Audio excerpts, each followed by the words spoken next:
Alright, hello everybody, and welcome back to Microsoft Flight Simulator 2024, where we are back in free flight as usual.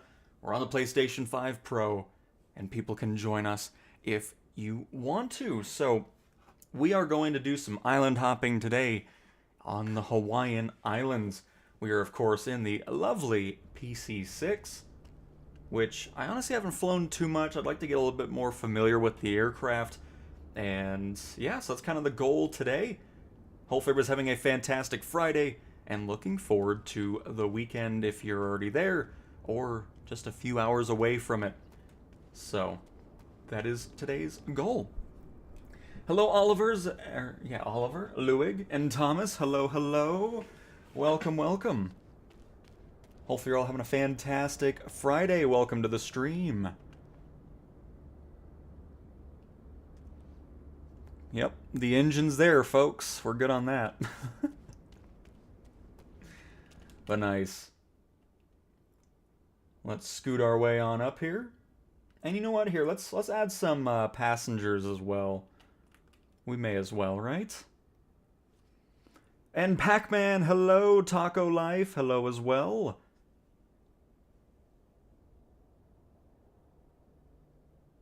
And oh boy. Anakin, right? I hope I'm pronouncing that right. Welcome to the stream. Happy to have you here. That's why there was a pause in there. I was like, I want to make sure I don't butcher people's name as much as possible. But alright, let's go ahead and add some passengers here. And again, if you want to join, we're in Kona, on the big island of Hawaii, which is, of course, Papa Hotel Kilo Oscar, or Ellison Unzuka Kona International Airport. So that's where we're at. I have all my settings properly on this time. It won't be like yesterday's stream where everything was just chaotic. 1 year in and the Grand Caravan is still unflyable. You know what? Just because you said that, I'm going to hop in the Grand Caravan. Hang on. Just because I will not take this Grand Caravan slander in the slightest.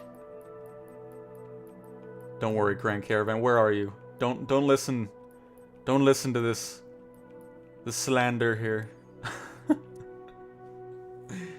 This is unacceptable. Let's stick with passengers. And we don't have any other liveries. Alright, perfect. Makes it easy. But yeah, I can't stand behind this. This is just... Hang on, there we go. Go back in there. Aces of Thunder confirmed release date. I mean, honestly, I haven't even been paying attention to it anymore, but nice. Hopefully those that get it will enjoy it.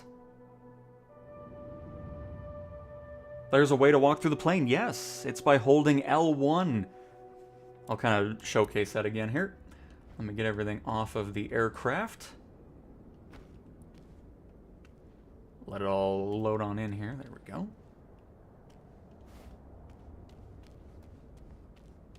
And I think we're good.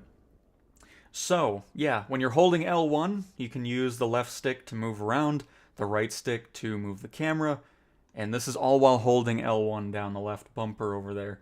And then the left trigger to lower the camera, right trigger to increase the height of the camera. And then lets you kind of meander around the aircraft. But alright, let's add some passengers up in here.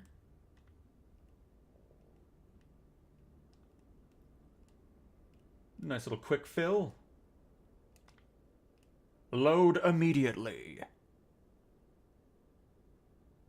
Yay! Alright. Good morning, everybody. Welcome to Kona International Airport, and thank you for choosing Cowtown Air for your tour today. We'll, of course, be hopping through all the different islands that are available in the Hawaiian chain during this flight. You may see some A-10s. You might even see a beluga flying right next to us. Do not be alarmed. They are all trained professional pilots. Maybe. As usual, during Cowtown tours, we will be conducting a barrel roll plus a full loop. So we'll keep that in mind. Hopefully you enjoy that flight. And we will get started in the Grand Caravan that has been getting slander about being terrible. So we'll see how this goes. There's no complimentary half peanuts on this flight. You didn't pay for the extra package, so there we go. You ready, co-pilot? Let's get this situated here. I see Volvo in the Magni. Oh, that thing doesn't have any movement in a multiplayer model either. That is unbelievable. But yep, so again, what we're going to be doing is we're starting from the big island, and then we'll just kind of make our way through the different islands of Molokai, Maui, Oahu, Kauai, and kind of just go from that. Looks like we'll be running into... I mean, there's going to be a little bit of rain to the south of Molokai and Maui, but we should be okay. Looks like it's going to be over the waters south of the islands there. We'll run into a little bit of rain over on the other side of the big island, but that's okay. We'll probably kind of stick to the middle anyways, check out the volcano, and there's a zebra right in front of us. Look at that. This is animated, but the top rotor is not for some reason. That's funny. I do like the fact that we can actually see people's... you know... It seems like it's just putting the person's name as the tail number, which is a nice change instead of it just being the white block. Oh, he just got run over by a piper.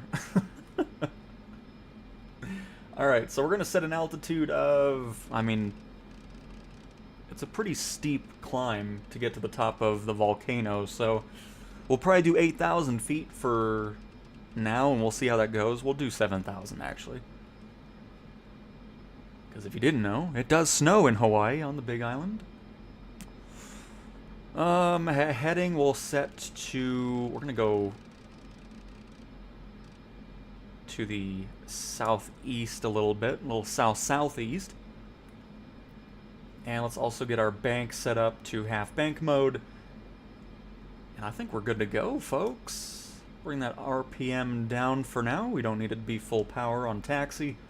Let's also get our lights situated with a taxi.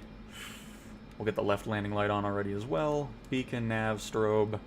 No smoking, please, and seatbelts on. That way you're safe when we conduct our barrel roll.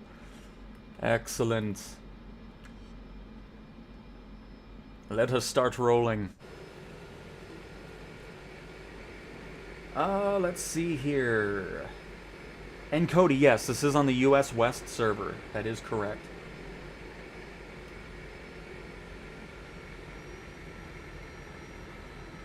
Is this a player bar? Oh, it is. Okay. I was really confused. I'm like, where did this Piper come from? I didn't see the name. But hello to Unsafe Wi-Fi. We got Thomas, Sush, Volvo, T. Marie 1993. All here already. That's awesome. So again, if you're just joining on up and you want to fly with us, head into Free Flight on US West servers, having all players set in flight conditions, and you will find us on the big island of Hawaii at Kona International Airport with the ICAO of... Oh, that's not what I meant to do. Straighten out here and then we'll mess with our EFB.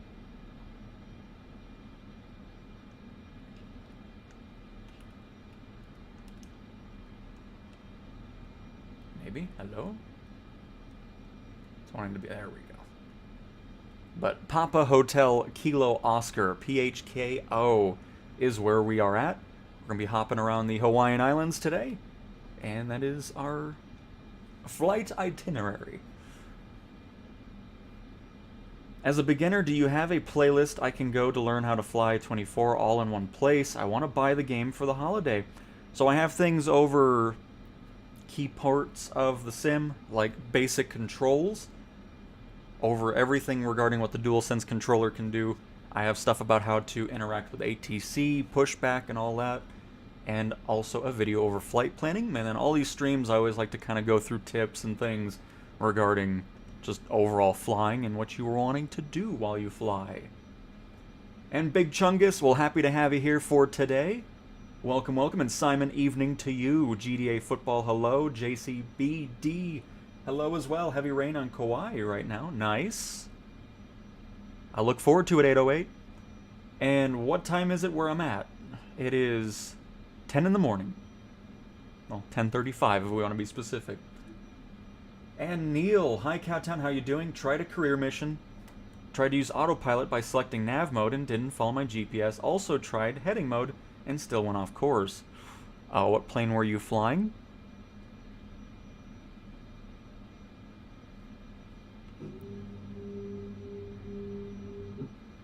And Almost Aaron, good afternoon to you. Steel Bean, hey Cowtown, how's everything? Still loving the game? I'm glad you're still having a blast with it, Bean. And Omid, hello as well.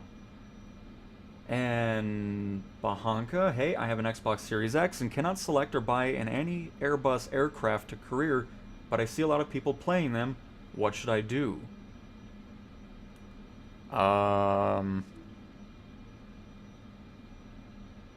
I mean, do you have the certifications for it?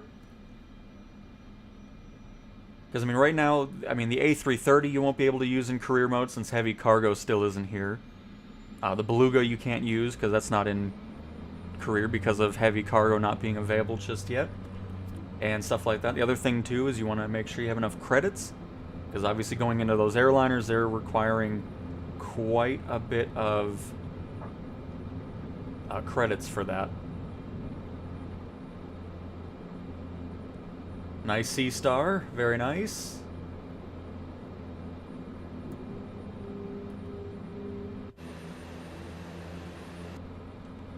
Oh, we already have our wind up, which is perfect. I should have taken off from the other runway, or the other side of it, but that's okay. We'll kind of go for a nice little touch and go. Let people kind of file on in. We already have a great showing. Which, again, thank you so much, everybody. I love seeing all the names. But yeah, we're going to go for a nice little touch and go here. And then we'll start our tour of the Hawaiian Islands.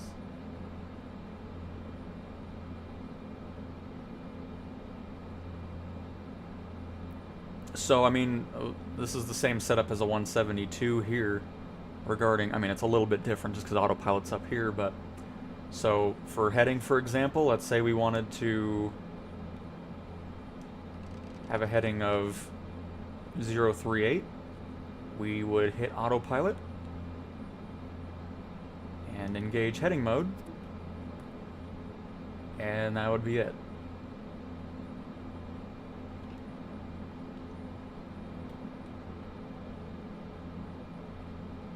And of course, the blue bug right there is the heading bug, and now the plane would follow that heading for as long as we have fuel in the aircraft.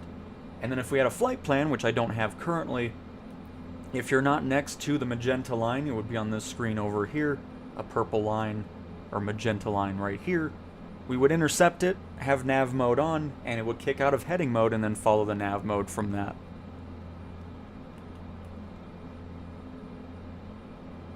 But for now, we're going to go ahead and disable autopilot because I don't need it just yet. I'm going to do our little touch and go here.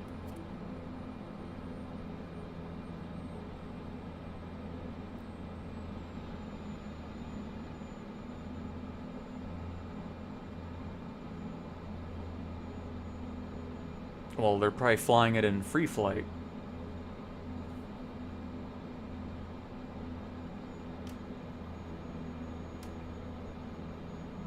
Because, I mean, we had access to them in the beta because we were just able to test it out. At least the Airbus A320 and stuff. I think, maybe the A3... No, I don't think the A330 was. But yeah, I mean, they're probably just in free flight then.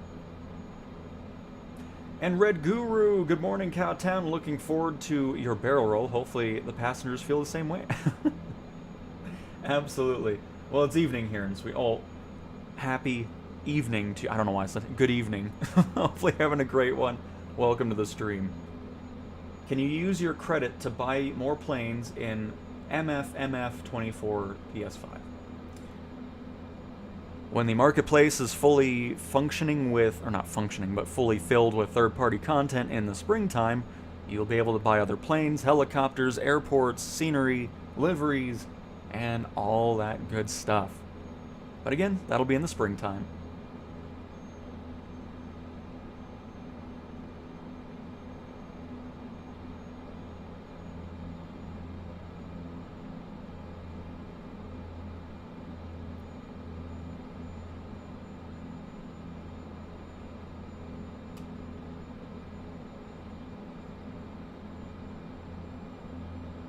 It'll be really nice when they figure out what's causing these screens to always keep rebooting.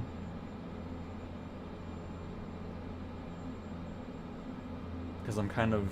I mean, again, I'm not too bothered by it. It just would be nice not to see it anymore.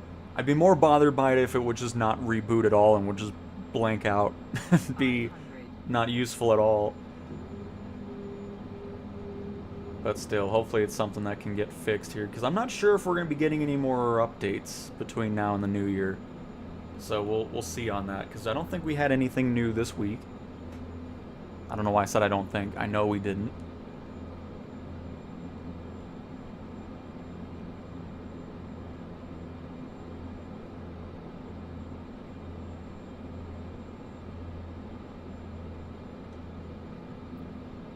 Because I'm not sure if they come back after the Christmas break or if the break is just until the new year.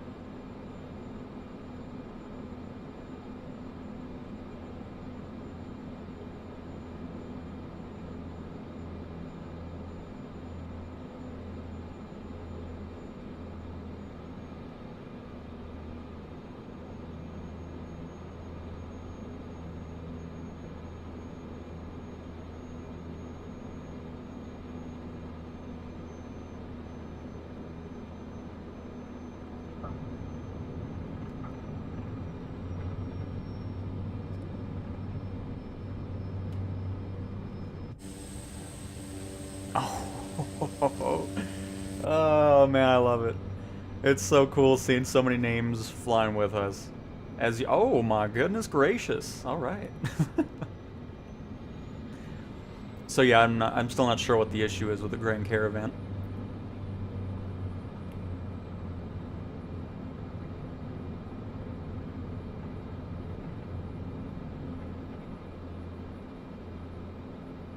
Because is it because of some crosswind, like a little bit of difficulty on that? Because I mean, we can ramp up the wind a little bit as well. I'll do one more landing here, and then we'll continue with live weather.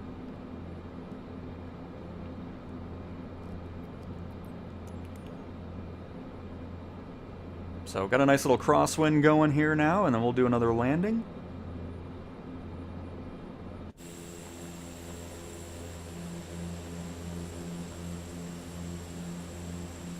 But hello everybody! I love seeing more and more names popping in. Again, we're on free flight, US West servers.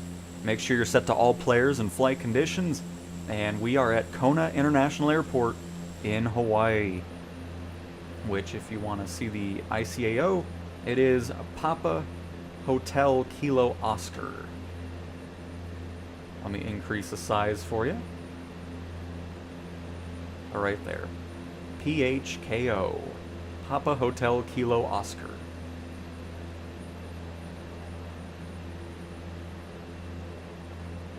And we'll do this last landing, and then we will continue on here. Let me decrease the size. And oh my goodness, FMJ with a 1999. Thank you so much, Fridays for Flying. Joining shortly, someone checking my peanuts at customs. We'll hopefully get through customs, FMJ, but my goodness, thank you for your continued support. Very, very much appreciate it. As usual, I'm glad you continue to enjoy the content enough to continue supporting it. So thank you very, very much, FMJ. That is just awesome. Paul, did you ever count how many joined you through the Grand Canyon? It was up into the 30s, I believe. I posted a picture of all the names from yesterday on my Twitter, X, whatever. So I posted that picture because I finally figured out how to do the PlayStation app and get the things over there. So that was nice.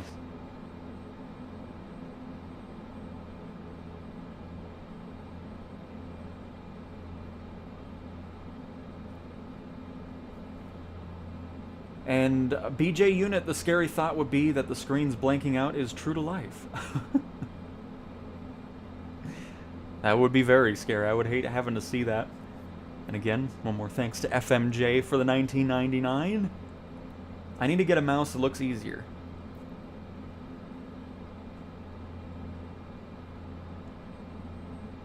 I mean, again, I don't use a mouse personally, because I was just, I don't know, just so used to using the cursor mode on controller.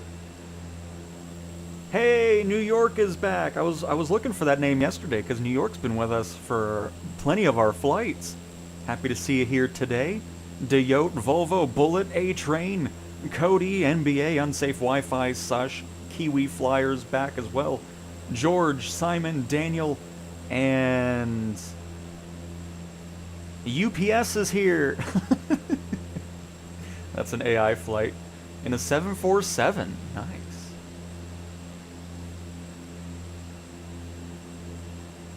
Alright, let me do this little crosswind landing here.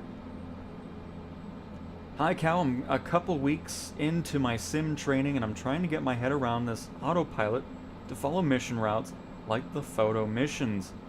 Do you think you can photo... Are you talking about world photographer, Bobby?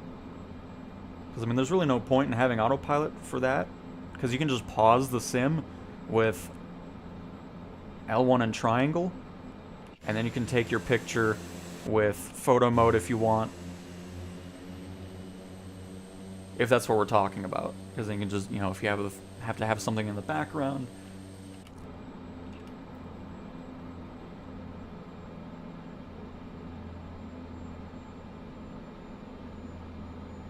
And hello, Barry!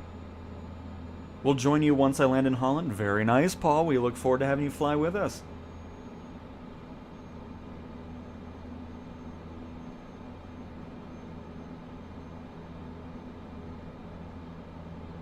The thing I recommend, just have the blue boxes as visual representation of just kind of giving you a general idea of where you're going, but focus more on your instrument panel in the aircraft.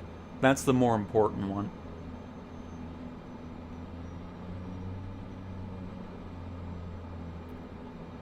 So again, since we do have this pretty heavy wind here, I'm going to probably go ahead and go without any flaps on this landing. We're going to let the wind kind of slow us down, because as usual, with heavy winds and flaps, you're going to make it difficult for yourself on landing, just for the fact that if you have those flaps out, the wind can push you up, especially when you get closer to the ground effect. So again, we're not going to have any flaps on this landing. You can see we're crabbing to the right because that crosswind is pushing us to the left.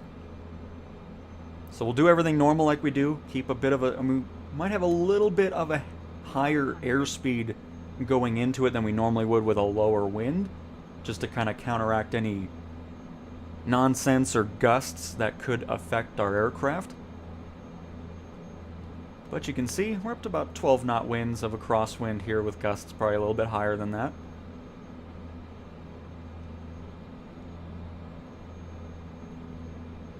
And then of course everything changes depending on the runway length. We have a pretty hefty runway here, so if we float for a little bit, that's okay. Doesn't matter.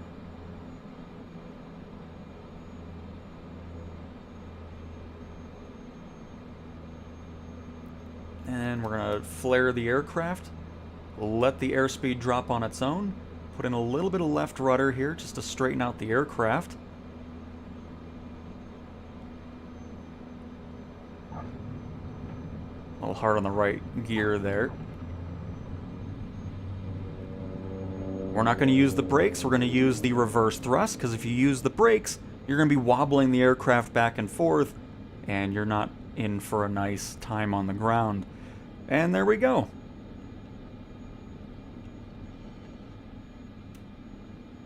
See, I'm holding the brakes. You see how it does that wobble with the brakes?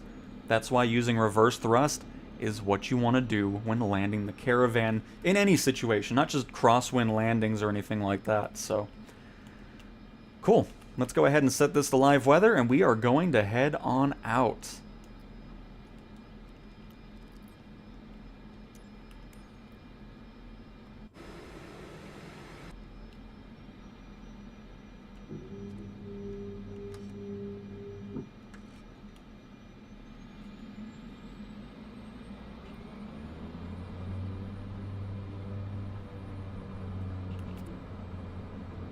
Get our lovely gyroscope controls engaged, and away we go.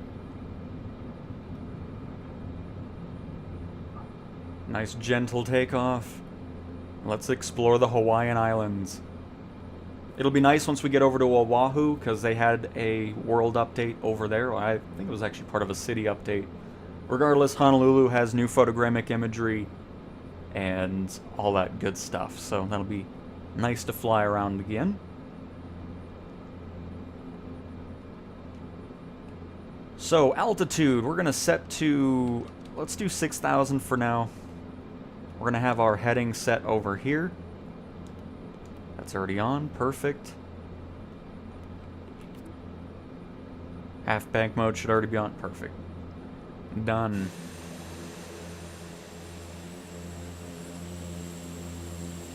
So setting that altitude, the aircraft is going to climb to set altitude with autopilot mode engaged. Once it reaches that, it'll go into an altitude hold mode while still following our heading that we have set. We're also going to go ahead and disengage our left landing light. Just my cameras here so we can have nice cinematic shots.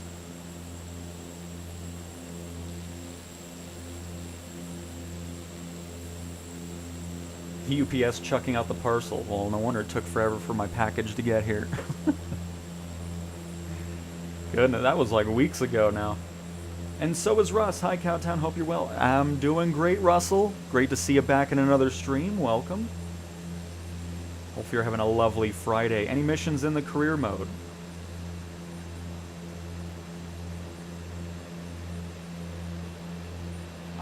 What? I don't know what we're talking about. Is this regarding issues that you're having? Because again, the autopilot's everything I've flown from the Grand Caravan to the 172, the Vision Jet, I've upgraded to my PC-24 now. I've not had any issues regarding autopilot.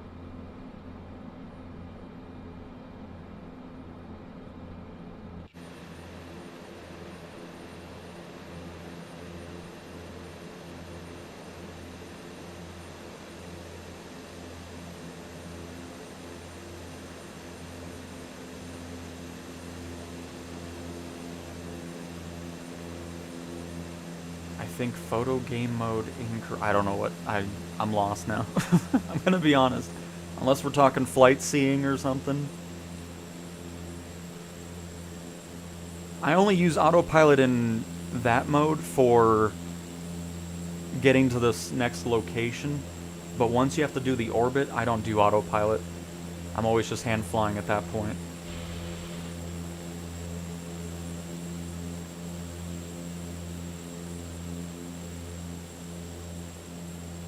What's your name so I can add you to my PlayStation? I don't add friends on consoles. You don't have to be friends with anybody. You just make sure you're on the same server of US West. Head over to Kona International Airport and you'll see everybody else flying around. Because these aren't like private lobbies or anything like that. This is just open to anybody to join us if you so choose.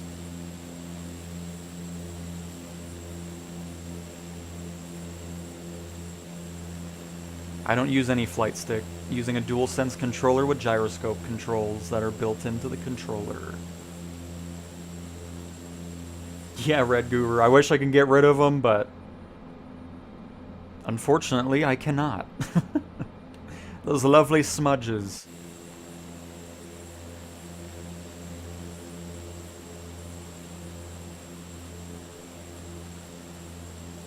I play at 1080p.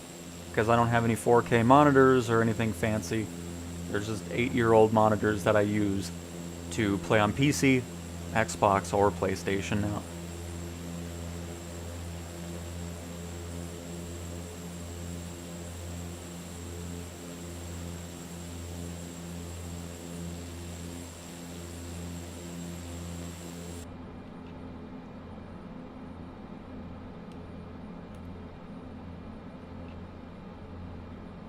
This looks awesome. I love this. What's your zoom button? Ryan, I have it set, because this is not a default setting, I have it for holding triangle, and then right on the D-pad to zoom in, triangle left on the D-pad to zoom out. I did the same for external view as well. Same buttons, triangle right on the D-pad, triangle left on the D-pad for external, which I can always showcase that to you. So all you have to do is search for zoom. And then unzoom cockpit view, triangle left. Zoom cockpit view, triangle right. And then down here, unzoom external view, triangle left, external view, triangle right. So again, those are not default controls. Those are just ones that I made personally. And really happy with them. I still need to set my Xbox controller up with those buttons as well. Just so much nicer instead of always moving around if you don't want to. It's just like, oh, I need to quickly look over here, do this, and move on. I want this plane so bad. For my career, I only have 700K. You're getting there, Real. You're getting there. Tried the big Antonov today. What a lovely plane. Flies really well, too. A beast of a plane. Nice, Russell. So that means you got the Aviator Edition, then. Glad you're enjoying it.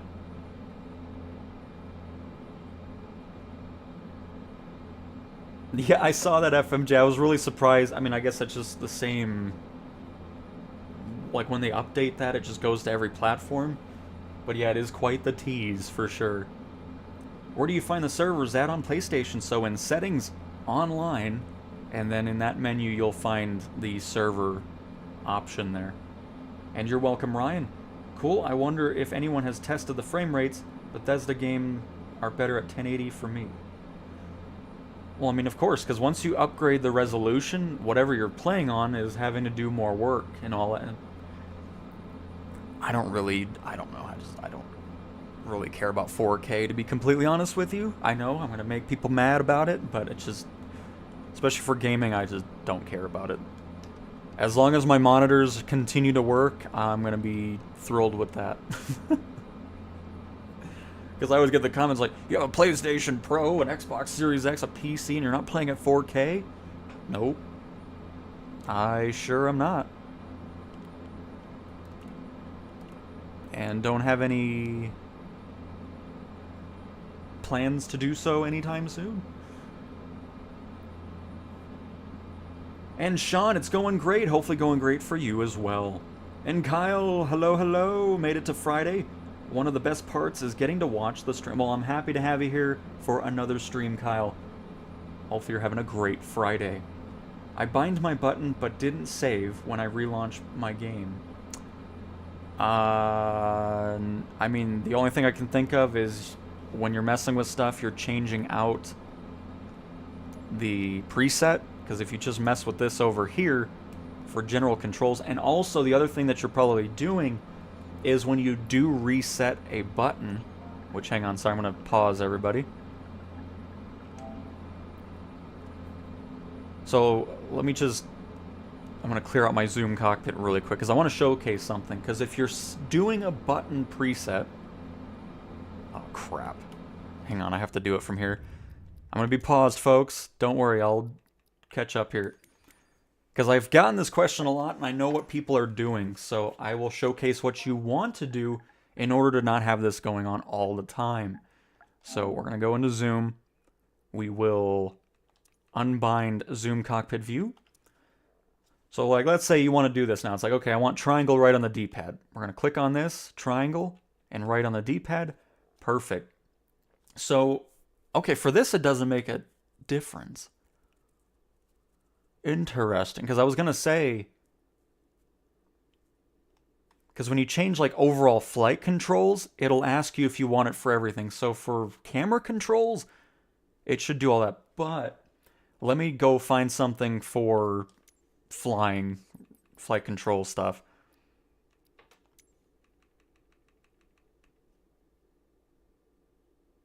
Let me unbind this. So, okay. Whenever you do anything with flight controls of anything, you'll have this.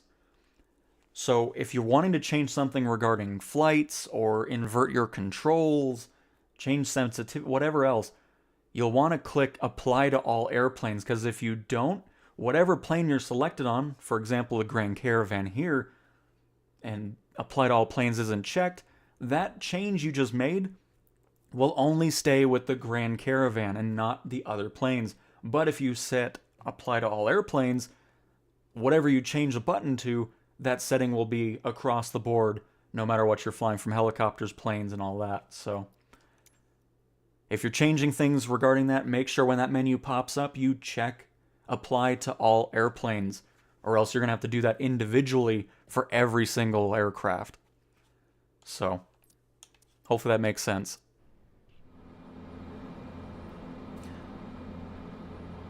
And 516 Diecast with a $4.99.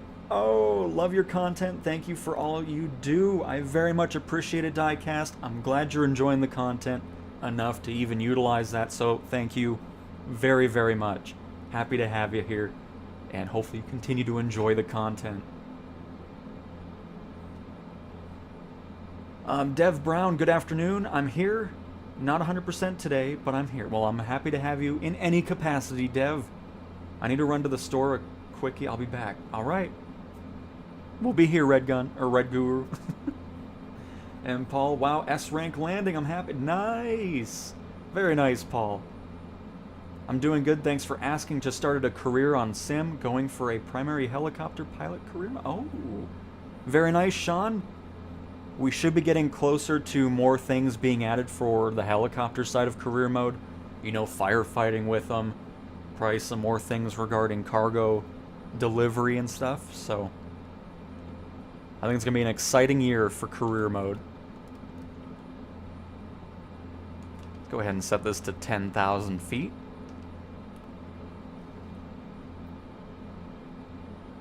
I agree, I want my video to be at best settings, but gameplay I want the best for frame rate and visuals. Lower resolution helps a lot. Use your monitor to upscale. There we go, NG, or NJ, not NG.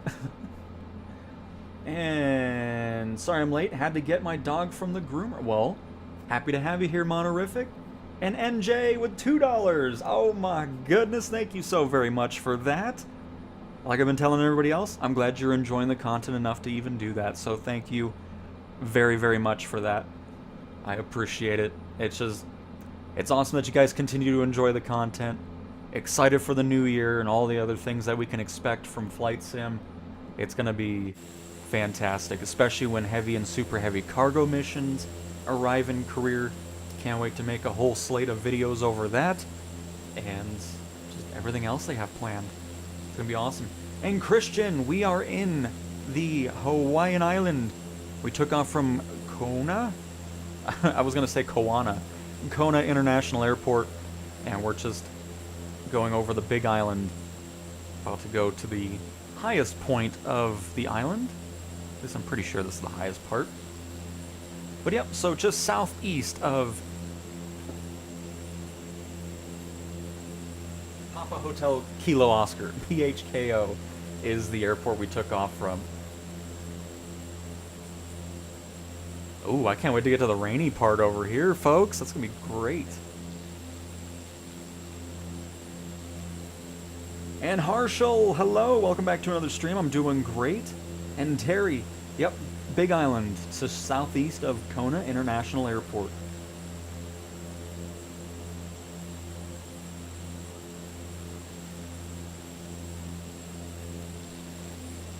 All right, let's see. We got Hiko-san. We got Bullets back. I think there's Mr. Sir as well. Welcome back to another flight. Shadows here as well. Oh, and there's Harshal. Nice, in the F-18.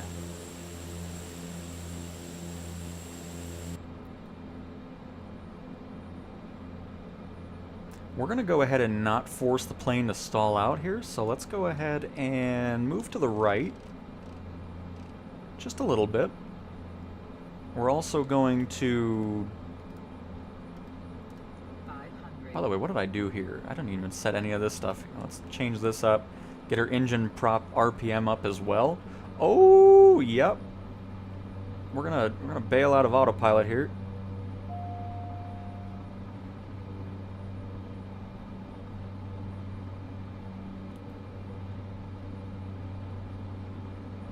There we go. Just get the engine power out of the red line.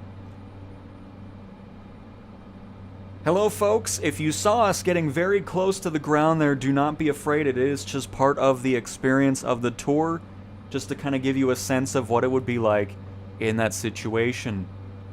So, just want to let you know that was all part of the tour. Nothing to be afraid of. Let me trim this thing out a little bit.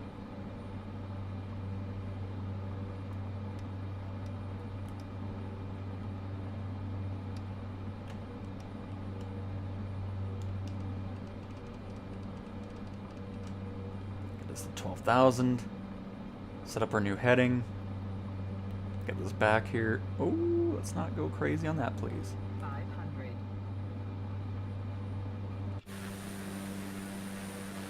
Oh, there's FMJ as well. Nice. Who is that? Mr. Abstracto in a Diamond DA62. Oh, Growler's back. I remember that name from yesterday. Okay, we're gonna need to climb, please. There we go.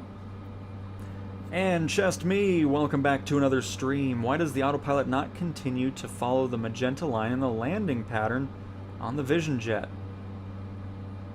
Again, I don't use autopilot in those situations, so I'm not going to be a help on that. I'm always hand flying everything. Hello all, welcome to Jurassic Park. Absolutely, Zenith.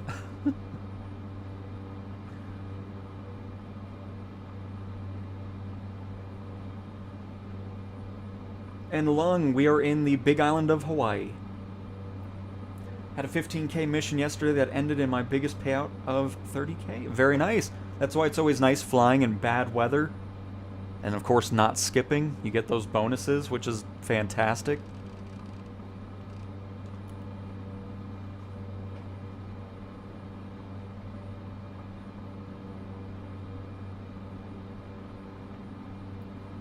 That's why it's so nice when you get to the PC-24. I made almost $2 million on a 2-hour cargo flight. It's been awesome. I love that mode.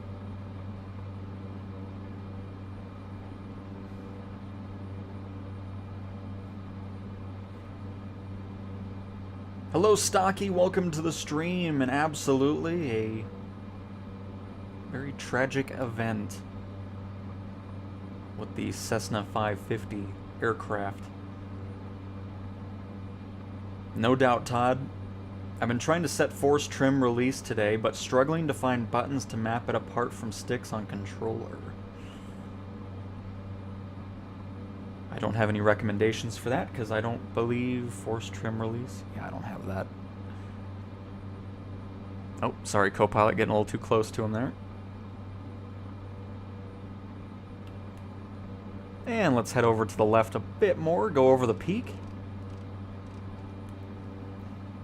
And Steve, hi Cowtown, what's the best way to slow an aircraft down when I'm doing some of the tutorials and I need to slow down but follow the blue rectangle flight path? I can't seem to lose the speed fast enough. So if you're talking about like doing, I don't know, flight seeing missions and things where you have to stay under 82 knots, it's really just all about, so here, I'll kick out of autopilot here.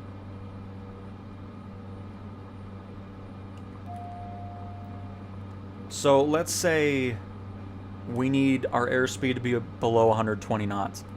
So the easiest way to do that is, of course, bringing your power back and then raising the nose up just a little bit. It doesn't have to be too extreme of an angle, just a little bit above the horizon. And you can see right there, with the power already dropping our nose a little bit up, we're dropping our airspeed. So let's say we wanted to be below 120. Once we do that, we can bring our nose back level and then just kind of adjust the throttle as needed to maintain a speed below or at a specific speed.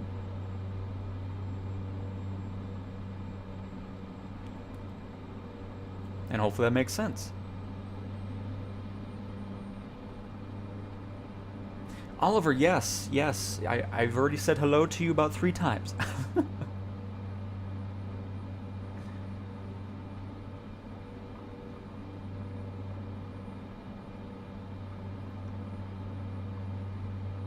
sound like fraudist and an actor. What does that even mean? I don't even know what that even... Okay. That's nice. This game is so hard. It's just something that you will just get used to. Just keep flying. Have fun with it. And you'll get the hang of it. Just stick to one plane as well. PMDG 737 released today? Yep. It sure did. Hopefully those of you that are getting it are having a great time with it.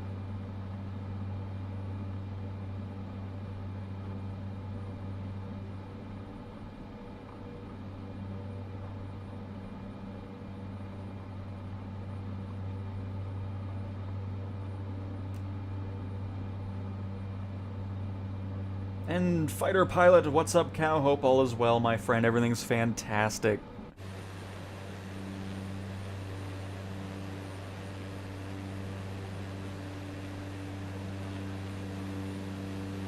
It's matched up with the other platforms regarding the sale sticker on the icon.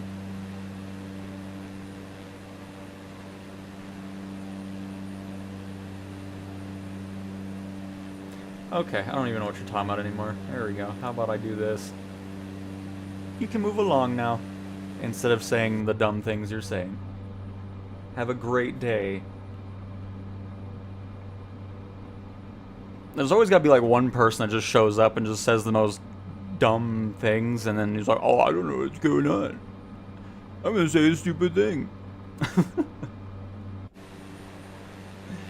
Oh, goodness gracious. I love the ban feature. Just like, go away and go to some other channel. Quit wasting my chat space. Hello, what would you suggest, a physical media version of the game or a direct download? I haven't bought a single physical copy of a video game since GTA 5 released in 2013. So my answer would be get it digitally, but I mean, it's up to you. If you're wanting the physical edition, the physical one is only standard edition, so that's something to keep in mind. And you're welcome, Steve. I'm glad it helped out for you. Get mood. Oh, man. Thank you, Weather Advisor. I look forward to it. I mean, it's always nice to have an inside joke. You see, that's the thing that's always so funny to me. Those are the types of people that I think are getting upset because the flight sim is actually just at a point where it's just fantastic. I mean, it's always been great for me personally. But now that they're running out of things to complain about, I think they're getting more and more upset by that fact. So anytime anyone's like, oh, I'm really having a great time with the sim, they're going to come in and be like, oh, you're paid by Asobo. Oh, you got the game for free. You got the, you know, it's just whatever else. And I love that it's at that point where there's less and less things for people to complain about. It's fantastic.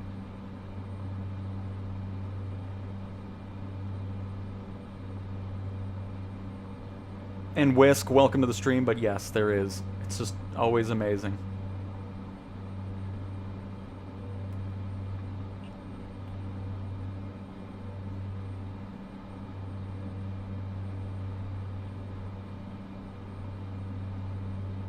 And Shalto01, hello to you. Getting kicked out of a Cowtown stream is crazy. Oh, it's just... I'm not going to deal with it anymore. If people are going to say dumb things, it's just... I'm not going to waste my time. They can just get deleted off of my chat.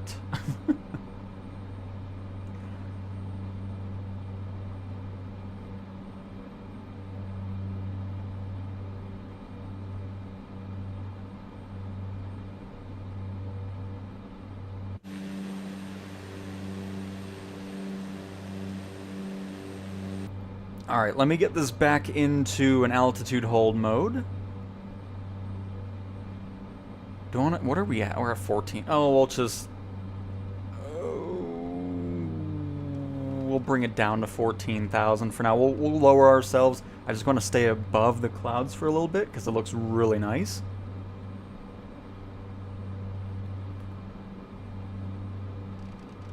Oops, I didn't mean to do that. There we go. I keep hitting the... There we go. Oh, crap, man.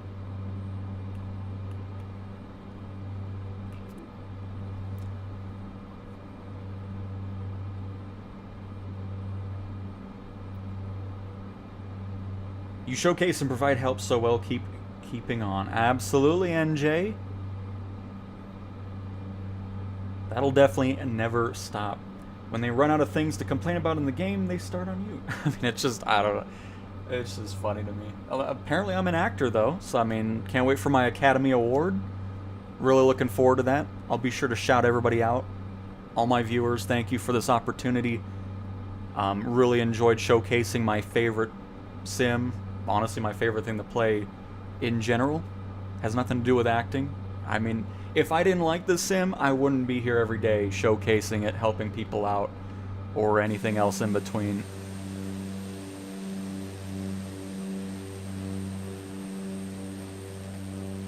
Because, I mean, for me, as somebody who's played flight sims for years and years and years, I just love it. And this one, there's nothing else out there like it. And I will continue to enjoy it. Because I'm just so excited to see what the future holds for this sim. I'm glad you enjoy the content too, Oliver.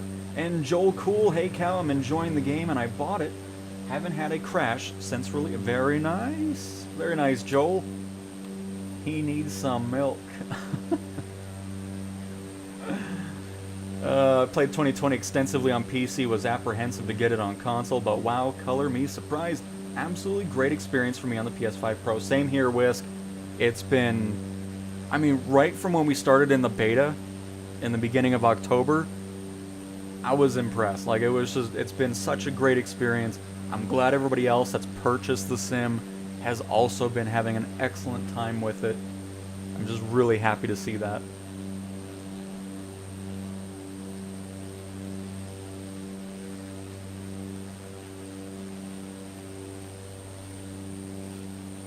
I mean, honestly, you wouldn't see much. I mean, I have a video going over all the buttons with a camera of me pushing the buttons and stuff. Same with the gyroscope controls. I have a video over that. I don't want to do another one, but... Because in the beta, the gyroscope was a bit weird. It would drift off, and the controls would kind of go wonky after a few minutes. That's gone now, but... Yeah, I have videos over that if you want to see it. But for a stream, I like having it fully clear. I don't like having webcams on or anything else on the screen, like those effects. And there's just so much stuff in streaming that I don't like, which is why I don't watch really anybody else stream. Because there's just so like sound effects and these things on the it's so annoying to me. Like I don't like having anything on the screen. Can you suggest a shortcut combo for autopilot toggle? Sometimes when I'm in gyroscope mode and look for my autopilot, my direction.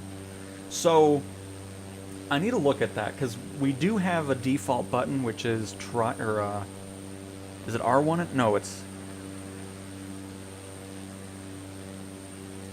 I need to look here.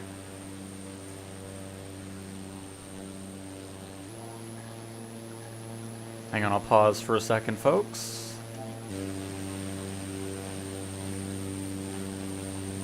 So, because I'm going to assume, because let me find the one that's preset. So we have R1 and up on the D-pad to toggle or disengage autopilot. We should have, there's got to be a toggle autopilot button.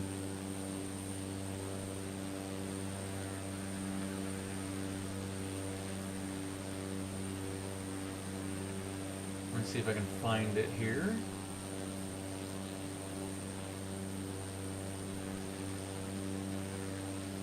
Toggle autopilot master. That might work, but that might not work in certain planes, because some planes have a switch to actually activate autopilot outside of the AP button. So that might not be the best approach, but we'll see if anything else is there. If not, we can kind of, yeah, we'll just test that one out.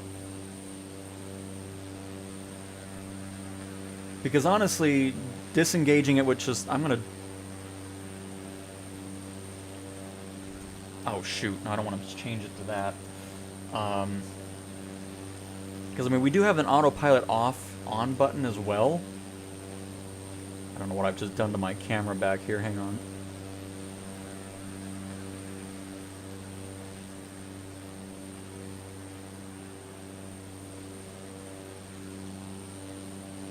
There we go.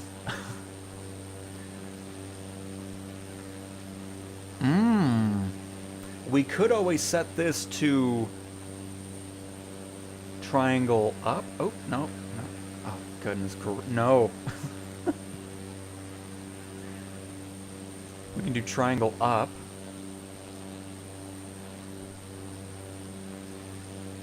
Do we really have another button set to that? What do I have triangle up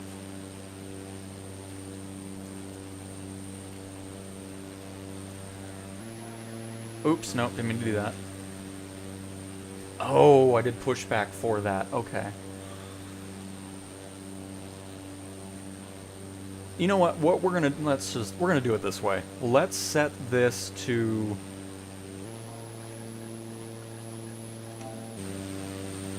Let's just do the toggle autopilot master and see what it does. I'll set that to triangle down on the D-pad and see if it works the way I think it will. Because if not, I mean, we can just switch the pushback button to something else and then have autopilot on off to autopilot on triangle up, autopilot off triangle down. But for now, let me find the autopilot master button again.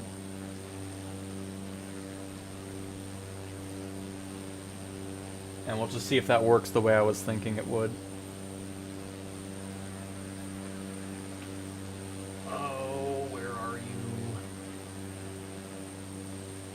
Back course approach.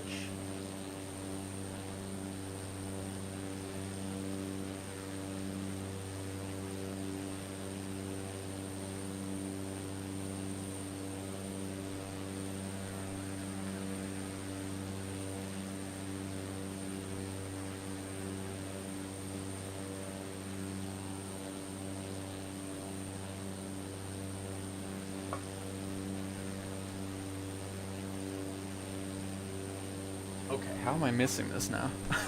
What in the world? I know I could just type master in there and then have it all set up there, but...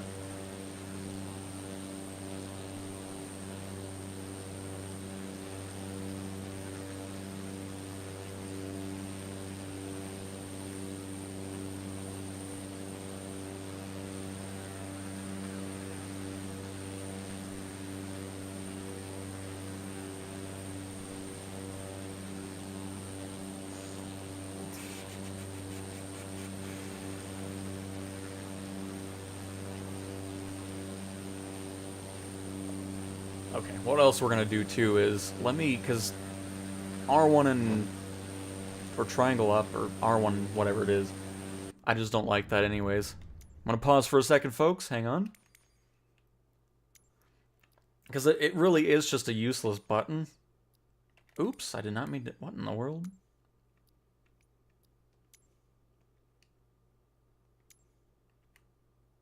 There we go. Unbind that one, we don't need it. Apply to all. Oop. Apply to all. Why does it keep skipping? There we go. And then autopilot master.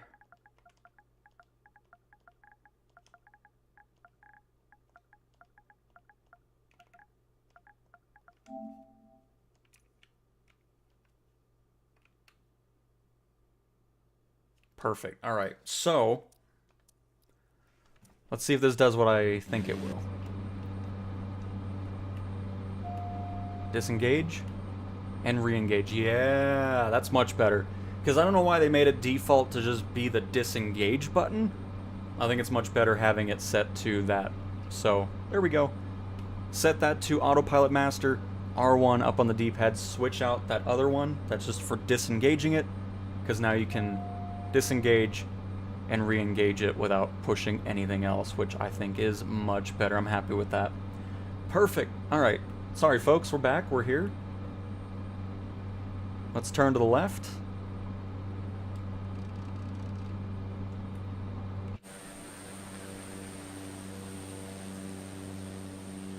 How are my acting skills, by the way, on that one? Was that a very exciting, exhilarating controller menu thing right there?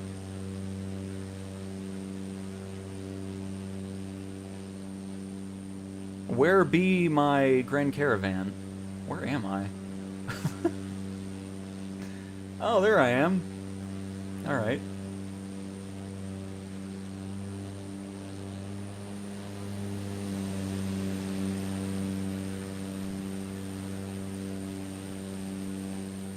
Lovely DC3. Alright, now I'm catching up with chat here. Sorry about that.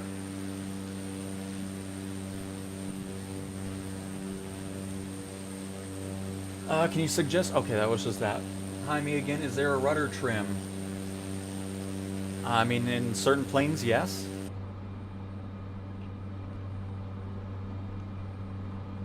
Like the Grand Caravan. Most planes should probably have a trim like that.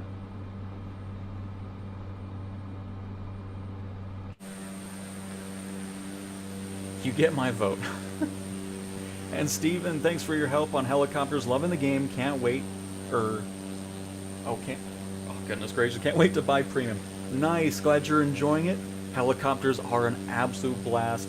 I didn't fly much in 2020, but with career mode, my interest went skyrocketing with helicopters, which was awesome. Fake stream. This is my second favorite game after DDR. I've been playing Flight Sim since Commodore 64. Very nice, Along. Very nice. It's incredible on how good this sim actually is. The graphics are stunning, and that's coming from a PS5 Pro, the most visually stunning game I've ever played owned. It's amazing, and the fact that it's the full world too. Like, it isn't just a small thing. It's just so much awesome tech is in this sim. And Ice-T! Which jet airliner would you say is the best to use on PS5? Trying to figure out which one to work towards in career. I mean, it really all just depends. I mean, the 737's a great option. I don't use it too much. I mean, again, I don't fly the airliners too much personally. I think the 737's the cheapest option. I'll have to look again. It's been a while since I paid attention to the airliners. I've been trying gyroscope and it's amazing, just need to practice a bit. Yes, Harshal. I mean, once we messed with it in the beta, I use it for helicopters, for everything. It's just such an enjoyable way of flying. And haven't flown really anything with the analog sticks in months at this point.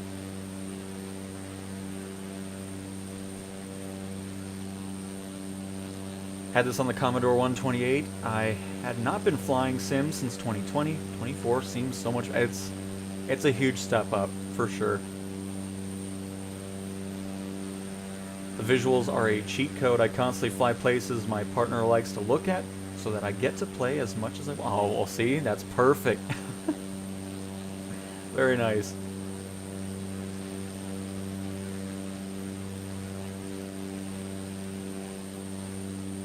Danny, again, I don't use... the only time I use Autopilot is to get me over the main stretch of flight. But taking off and landing and approach and all that, I am always hand-flying my aircraft.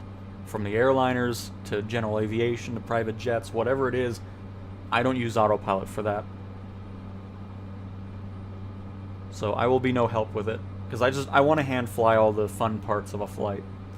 Morning all, completely agree, Cowtown. It's awesome to see how far it has come. The standard PS5 edition has been awesome as well. So much to learn and fun to be had. Thanks for the community flights. You are welcome, Chem Bros. Happy to have you in another chat or another stream. And are you flying with us as well? Oh, look at all the names again. How many do we have with... Oh, there's Quackhead. He's back. So we have 1, 2, 3, 4, 5, 6, 7, 8, 9, 10, 11, 12, 13, 14, 15, 16, 17, 18, 19, 20, 21... Do we have anybody in front of us? Below us? I mean, look at these clouds. I can't believe people complain about the clouds still. That looks awesome. Oh, there's somebody over there. It's Simon. By the way, are you hearing the thunder? We need to fly into the storm here. Hang on. I'm hearing that thunder. I want to see some lightning.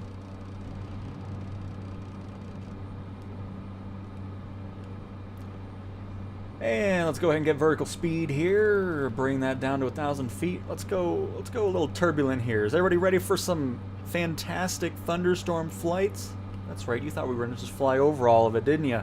Well, too bad. We're going to go right into the heart of the storm. It might get bumpy. There might be a major turbulence and 1,000 feet drops, but it's going to be fantastic, okay? Beautiful. Let's go into a live thunderstorm.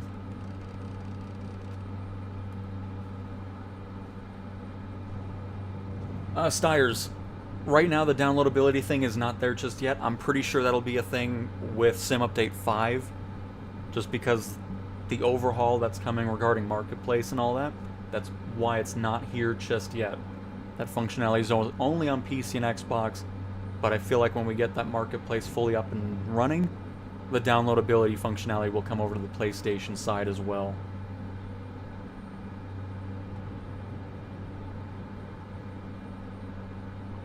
2020 came out. At first, there were no helicopters. I'd be surprised if the Bell wasn't there. Because, I mean, that's a pretty much standard flight sim helicopter. The 407. I could be wrong, though. I mean, that was so long ago now. When are they gonna add hot air balloons? Hot air balloons? Oh, and career? Hot air balloons? Probably not anything with career mode. But eVTOLs, that'll come out with heavy and super heavy cargo. Is it possible to retract the landing gear in a Grand Caravan? No, this is fixed gears.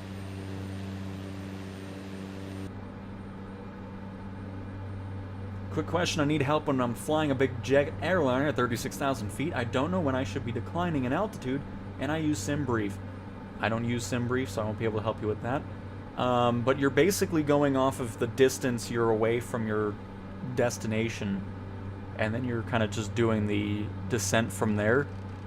I typically always start my descents about 100 nautical miles away, and then have like 1,000 feet per minute or something. It's all a calculation, but yeah, that's typically how I end up doing that.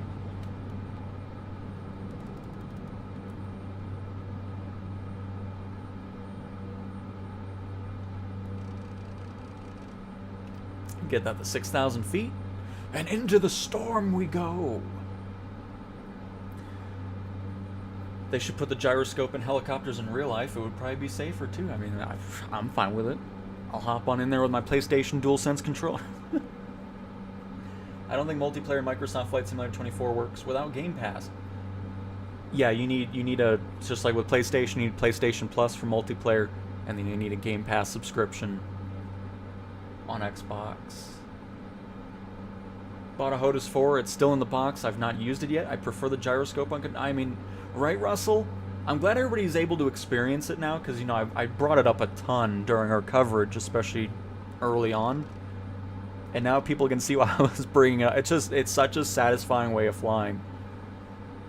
Keep reading Aaron's nameplate as Aaron NDA. There's Willow Fan, welcome as well. Adam. Oh, there's Black Op as well. Oh, there's all kind. Oh man, it's so great seeing all the names. I see some other nameplates down there in the storm. Got Freeze and Mr. Oh, that's that other name. I forgot the rest of it, but nice. Oh, what a view. Oh, hang on. I need to get my script out that Asobo sent me here. Would you look at these clouds? This is amazing. Since, you know, I'm an actor, according to... I saw some lightning there, hang on. I'm flying with you, just on the other side of the world. Oh, see, that's perfect, Chest Me.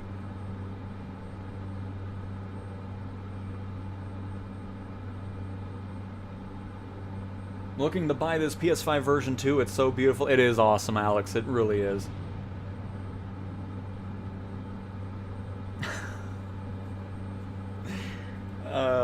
I'm sure the passengers are fine with it, Nate. The seatbelt sign is actually on. It's always on during a Cowtown tour, because you never know what may happen. That's the exciting thrill of a tour with Cowtown Tours.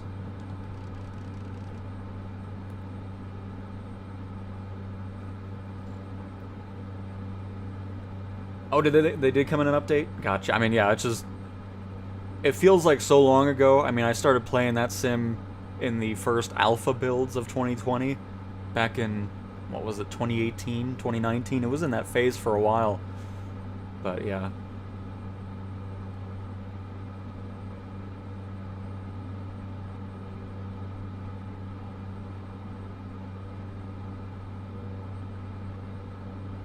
You know what, I vaguely remember. I mean, I guess I didn't really care too much because I wasn't personally interested in it. Because, again, didn't really fly helicopters till 24. Because, you know, having the career side of it makes helicopters so much more exciting.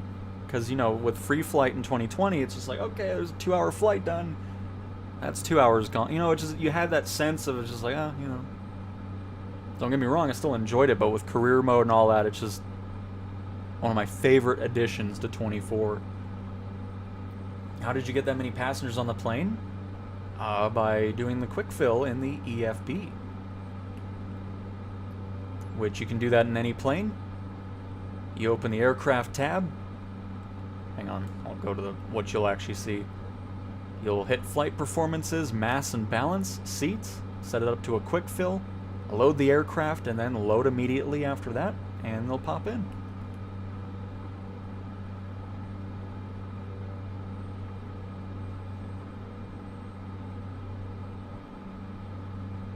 If they added gliders into career, that would be cool. I'd be terrible at that, but it would be nice to have for sure.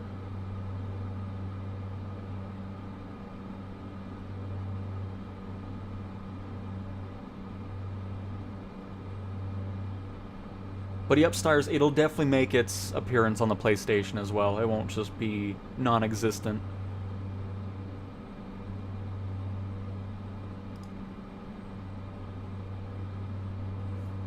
We're set to live weather. At least I'm pretty sure I brought it back to live weather. Yep. So you're just not set to live weather if you're flying with us here.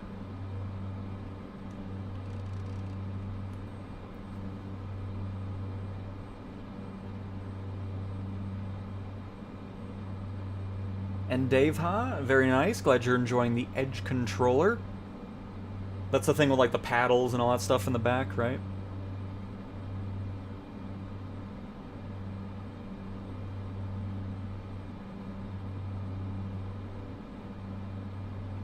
This is free flight, Nate.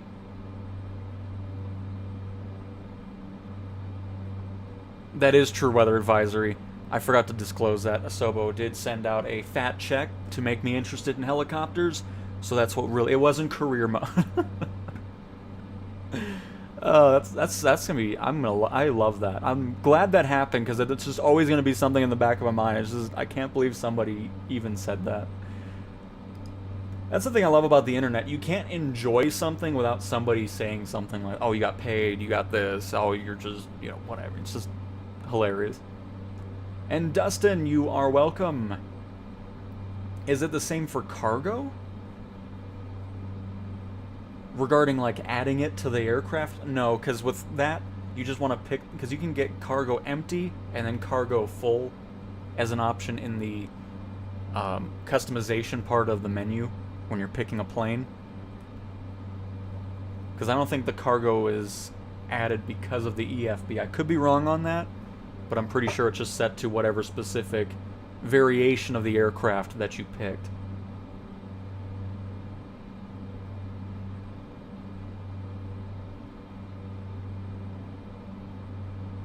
I'm on Reacher? I mean, that's part of an NDA, FMJ. I told you that in confidence. Hopefully I get an Academy Award for that one as well. It's probably impossible, but I think if a plane, helicopter, or glider is in the game, it should well, the reason it's not all in career mode, I mean, you PlayStation players don't know what was going on, because when career mode first started out, we had a very severe, limited amount of aircraft in career mode. All we had for airliners was a 737. Tons of planes were missing from it. Now it's completely different. So many more things support career mode now. It's so much nicer. But yeah, when it released on PC and Xbox, you got to the end of career mode regarding buying new planes very, very quickly. And of course, that's now changing. A ton of stuff that's in the default sims getting its career support. And then of course, on top of that, third-party developers are starting to support career mode more and more as well, which is great to see. So, sure, when this game looks so good, even on the PS5, 2026 will be a great year for Flight Sim, and PSVR 2, I can't wait for that. That's going to be awesome with 24, and the recent announcement of February 2026 launch of Aces of Thunder. Yeah, I'm kind of up in the air. I mean, no pun intended with that, by the way. I don't know. I'll see. Maybe I'll grab it. Is that going to support PSVR 2? Is that even coming to PlayStation? It's about time they finally have a release date for it. I mean, my goodness. That was just sitting there in limbo for ever.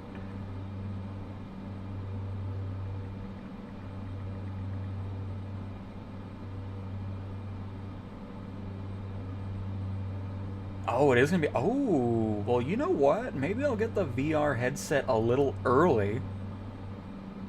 And can always do some content with it.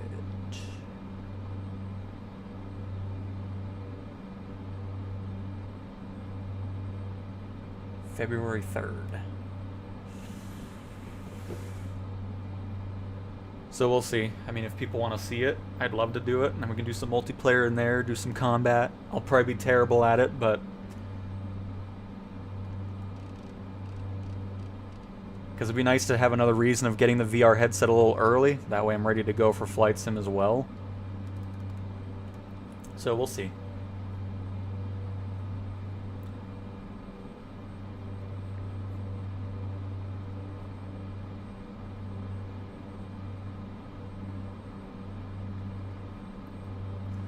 Microsoft approached Asobo back in 2011 or 2012. I was a TerraGen terrain creator. They offered me a job about them. I wish I had taken it afterthought. Oh, that would have been cool, NJ. Well, hopefully you're still having a great career and all that, regardless. Because that whole thing sounds awesome. And Alex, bro, you are selling the sim to me right now. My old school favorite was Flight Sim 2004, A Century of Flight. Yeah, I spent so much time in that, and of course FSX.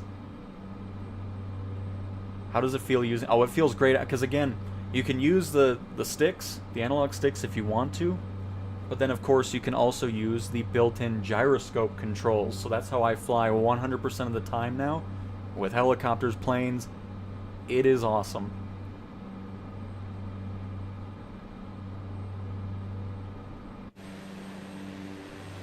I didn't mean it in a bad place. I'm just meaning, because my God, the launch was... it was something. I think the storms died off, folks. All my descent was for nothing.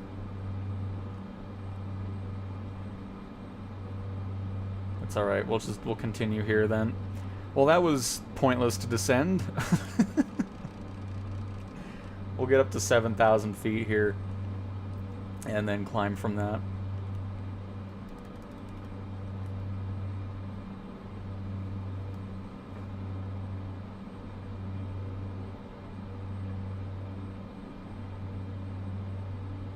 Oh God, no.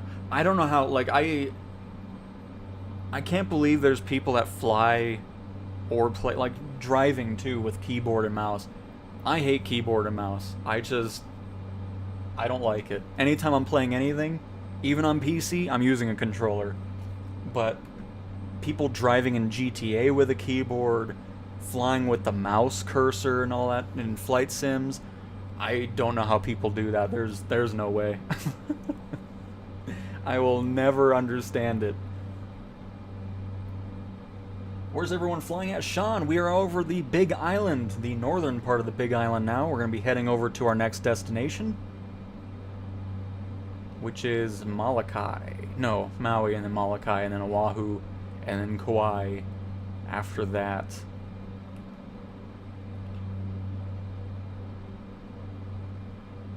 Oh, Aaron is not in an A10. We're starting with the A10s already. They're taking over.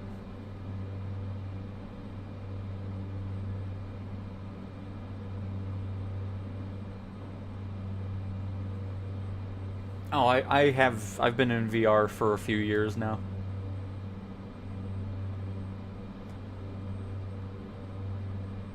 I remember using a keyboard 20 years ago. It wasn't very effective, but it got me places. Nice, MB. Oh, your security guard? Very cool. It's fulfilling. The people I work for like that I am there. People I have to chase away like me too. Mellow interaction works great. I mean, that works out. Very nice. Oh. Oh, we're fine. Calm down. Gyro supremacist, absolutist. Oh, I love it. Yeah, I don't like those keyboards either. I want mine to be pretty, I mean, I don't... Yeah, this sounds good here. By the way, here, let's do a little keyboard. But the ones that are really clickety-clackety, no. No thank you. That drives me nuts. And Alex, thank you. I've had my eyes on this one. I appreciate you taking the time for me. Maybe we'll meet in the sky one day, or maybe, since you're on PlayStation, I might see you at the casino. What does that mean? There's a casino on the PlayStation? But nice, Alex. I'm glad I could help out. If you have any more questions, I'm more than happy to answer them for you.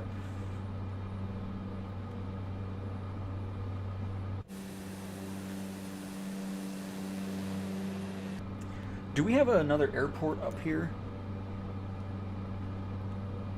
Because I might switch to my PC6.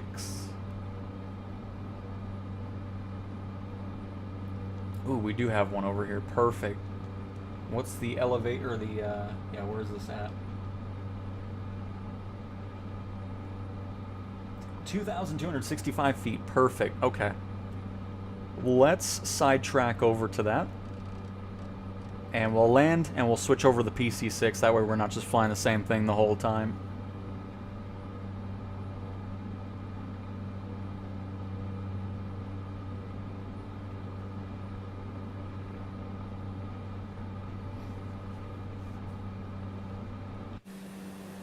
Wow. Let's see here. We got 1, 2, 3, 4, 5, 6, 7, 8, 9, 10, 11, 12, 13, 14, 15, 16, 17, 18, 19, 20, 21, 22.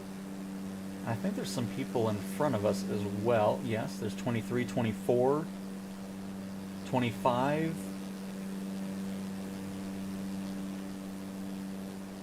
As usual, I appreciate everybody stopping by. I'm glad you guys enjoy these flights and flying alongside of us. It is awesome.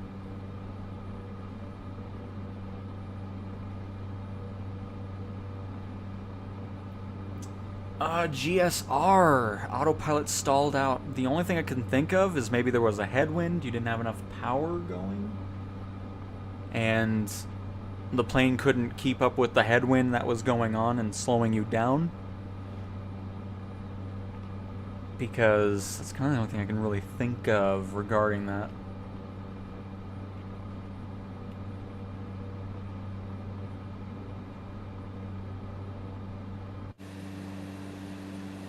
The reason I'm not going too lower is for the fact that we will have to kind of stay away from the higher elevations here, but we can always go down a little bit more.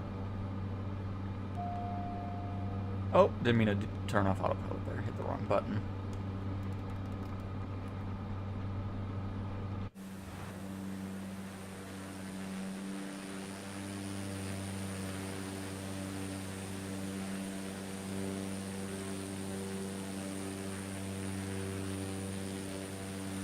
Oh, Hammy! That's a new name as well.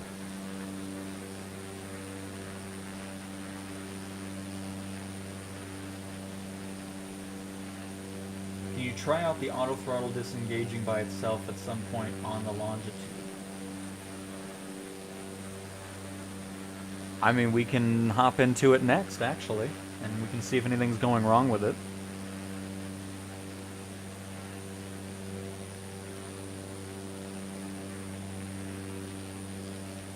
My little Cessna can't keep up. Oh, it's all good, Zenith.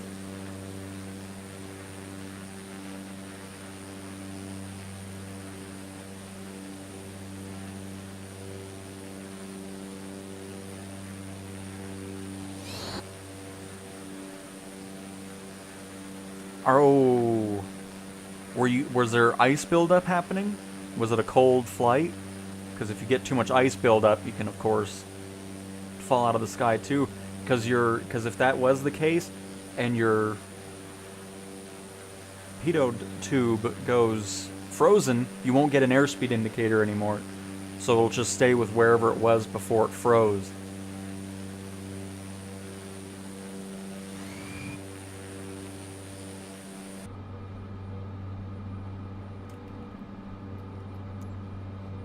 Alright, so... Perfect, we're almost making our way over. Get to see all the other planes with us.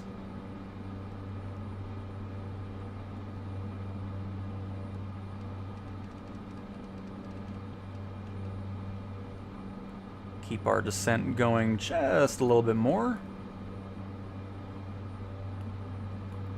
It was lightly... Yep. Because obviously, when that's happening, you'll get the fake airspeed. It'll show like you're green, even though it's not updating anymore because it's frozen. And ice will build up on your plane, which of course makes it heavier, and that can cause stalls and crashes. So I'm going to assume that's probably what the cause was there.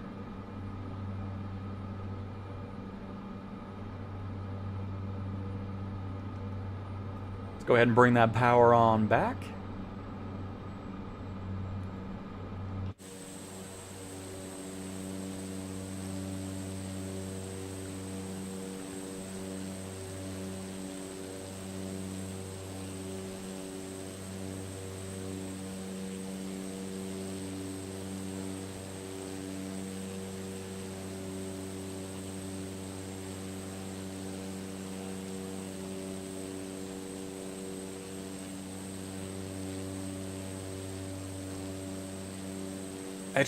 I love the way they did multiplayer as well. It's awesome. I mean, once model matching is fixed, I mean, that's obviously a thing that needs to be worked on. But I still love how the lighting is exactly like you're flying your own plane. The shadows. Multiplayer players cast a shadow on your own plane. Reflection. I mean, it's so cool. I love it. Absolutely love it. I was gonna do something and now my chat's disappeared. I don't know what I was gonna do. Never mind. It's fine. It's fine.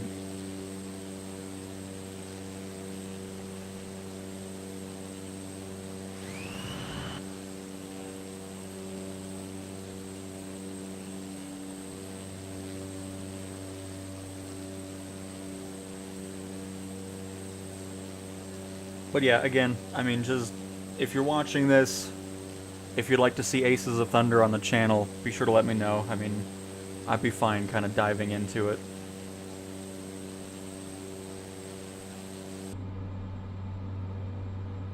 Because honestly, I've never really played anything combat related regarding flying stuff, except for Ace Combat, but...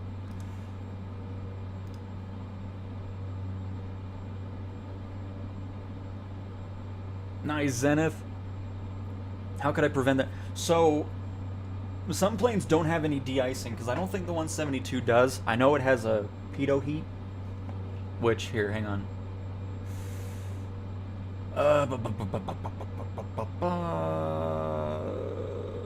Oh, there, it is this right here. So a lot of planes have this, but not all of them have, you know, anti-ice stuff for windshields and just the entire aircraft. So in planes that don't have it, avoid flying through the clouds, because of course that is where you're going to be building up, because you're just flying through all those ice particles, and that'll build everything up there. So You'll just kind of want to learn about your anti-ice stuff. Again, not every aircraft has it. So if it doesn't have it, you're wanting to avoid flying in those situations. So let's use our new R1 and up on the D-pad button to disengage autopilot. Which again, we can also re-engage it. I like that. I'm glad somebody brought that up to look at it, because that is a much better button layout than what the default setting is. So we'll make that a recommendation too. I need to update my cheat sheet control list in the description of that video, because I'll add the camera controls and I'll add this autopilot one in here as well.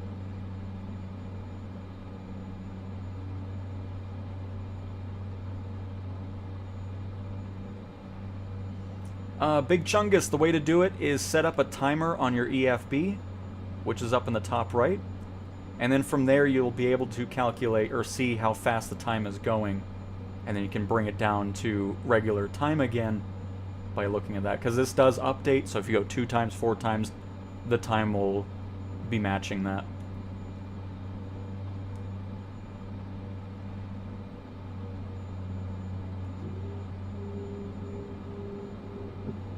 And yes to it, Sean? Alright. And Taco as well? Okay. It sounds like it's going to be a thing that people enjoy, so... 500. I'll grab a PSVR 2 headset in January, and then that way we're ready for Flight Sim as well, so it works out. See how terrible I am at combat simulations. Sky, you probably have the chocks out on your gears. So we don't have much wind here, so we're going to go for a regular flap landing here. And then we're going to switch out to... We'll mess with the longitude, we'll see. I don't really fly it too much just because I don't like the performance on it. But we can see if we can replicate that auto throttle issue.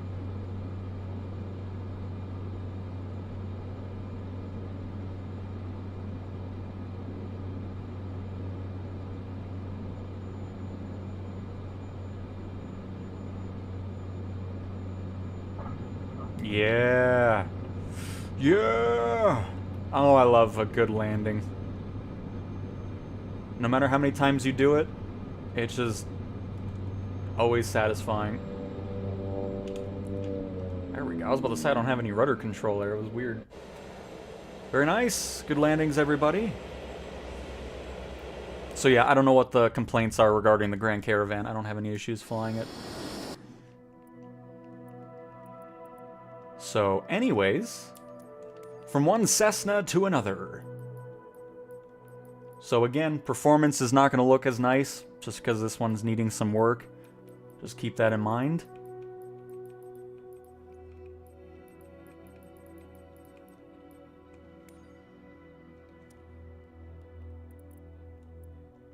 I'm also not sure how it's going to do with multiplayer. We'll see how it goes.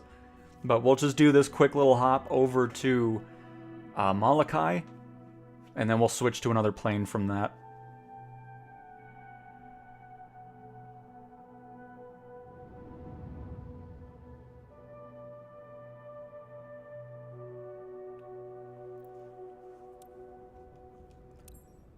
These are chocks that I'm talking about. If you don't remove them, your plane's not going to go anywhere because those are holding the wheels down.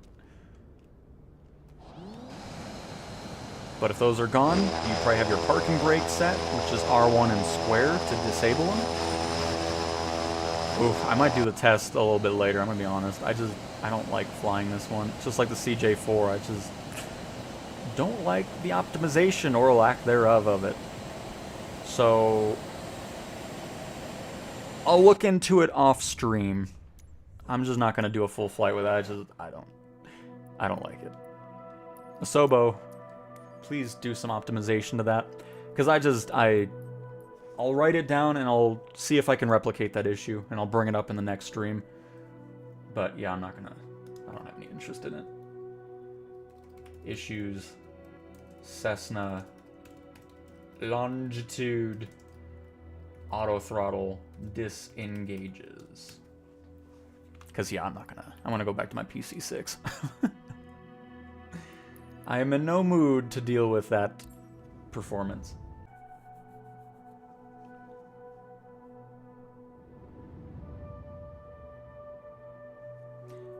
And Monorific, if I'm not using flaps, it's because it's really heavy crosswind. So, because... Here, I'll kind of visually show it here. So let's say it's really windy. So when you're engaging the... Oh, here. I don't know why I'm still connected to that anyways, because... So instances I don't use flaps is when it's really windy. I don't know why this keeps going. I'm trying not to move that. Okay. When it's windy and you have flaps engaged, you're creating more of a pain on landing. Because if you have those flaps engaged and you're getting close to the ground effect, as you get closer to the ground, you're going to have more floating. The wind is going to interfere with you, especially if it's a crosswind. It'll push you over more. So if you keep this flat, you're having less resistance because of that wind going on. And then, of course, if we want to have flaps, which we use on anything that's not a really crosswind, high wind landing, we would, of course, be using the flaps to slow us down, creating a nice drag system for us to float the plane on down. So that's the areas that I use or don't use flaps. If it's a really heavy windy day, I'm primarily not using it, because now you can visually see what I'm talking about, is you're just making it harder on yourself for landing, because now you have more that the wind can catch on and keep you floating or bank your plane over to the right, and you're really just fighting it more than you would need to when you don't have the flaps engaged. So that's when I use it and don't use the flaps. But yeah, you need to remove the chocks, because if you don't, the plane's not going to go anywhere. And then, of course... Oh, did I auto-start? Why did I do that? Okay. And then if that's still not making you move, you have the parking brake set, which is R1 and square. Do a little check on our elevator here.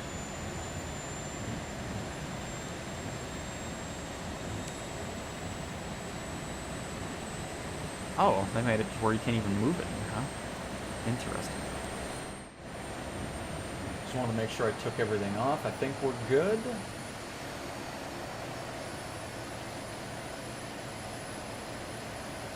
Okay, we got a lot of people sitting around here, which is causing some issues. I'm gonna go ahead and move out of the way. Oh. I don't think this is... I knew this was weird, because I didn't hit quick start. So let me do this really quick.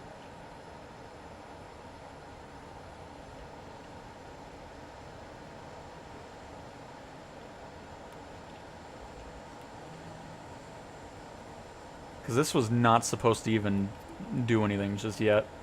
Which is why I was really confused as to why everything was booting up. So we're good. Alright, let us get up into the air here.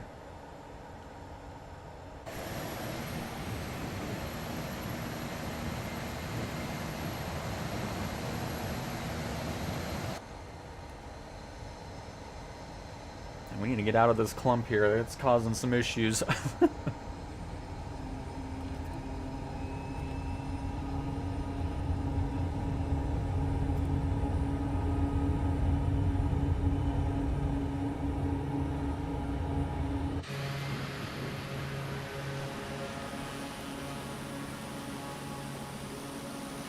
There we go.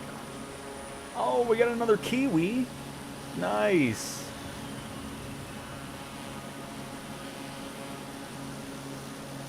Oh, there's Zenith. Is that your 172? You've made it. Welcome. Here, I'll do a touch and go here, so that way everybody can kind of group up again. And UK, welcome. Hopefully you're having a fantastic Friday. Yeah, I mean the CRJ or CJ4 and the Longitude, they're not great on any platform. It's just C-17 still needing some further optimization as well. There's just a few of them that there's something wonky with them that need to be worked out still. Which is why you don't see me fly. I'd love to fly it some more, but I've just never been a fan of its performance.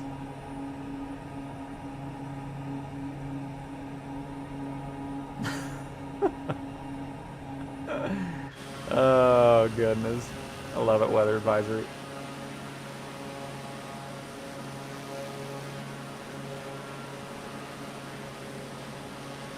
Yep, and then go into free flight, practice with it. Just set up your own wind situations.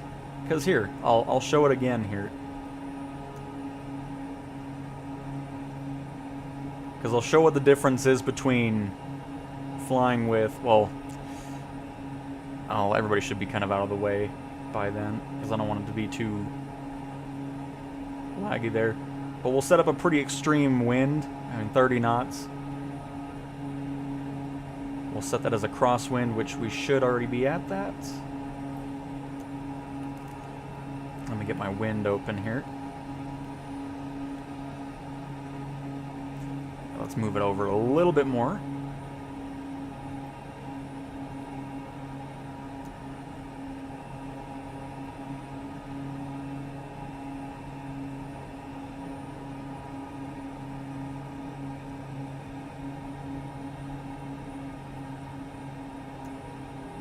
Because I just want a nice crosswind, perfect. Something like that'll work.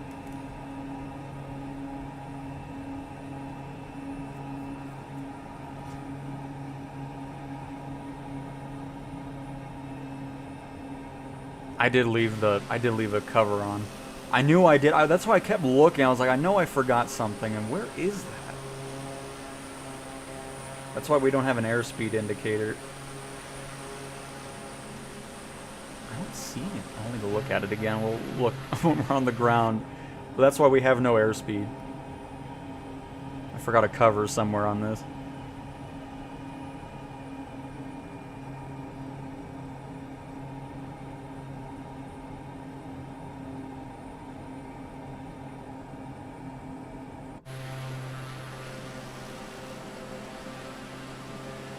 I see we still have a good group of people at the end of the runway there. Hopefully they clear out, because I don't want it to go too crazy on that.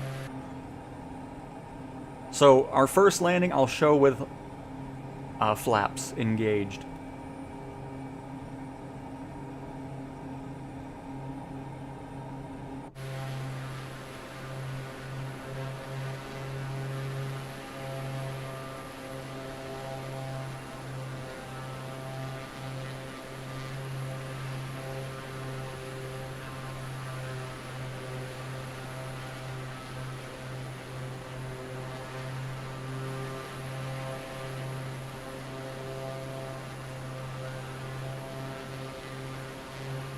Yeah, it seems like people on PC play with multiplayer off.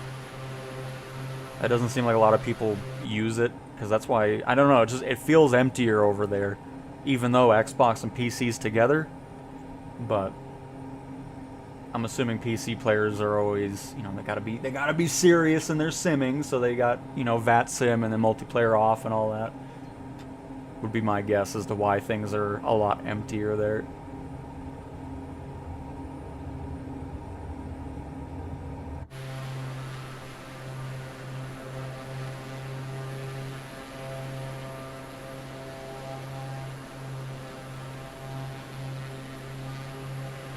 But you can already see, engaging just our first notch of flaps, you see how much more the plane's fighting because of the wind and gusts. And that is, of course, because we're just creating more drag resistance points on the aircraft. So the wind can grab onto us a lot easier and cause more and more issues with it.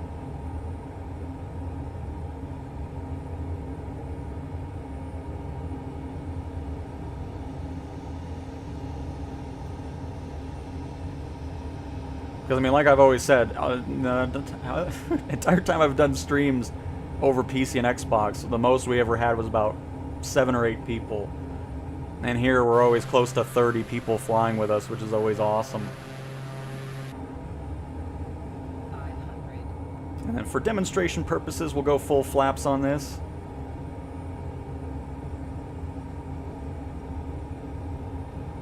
And then we'll do another landing with no flaps.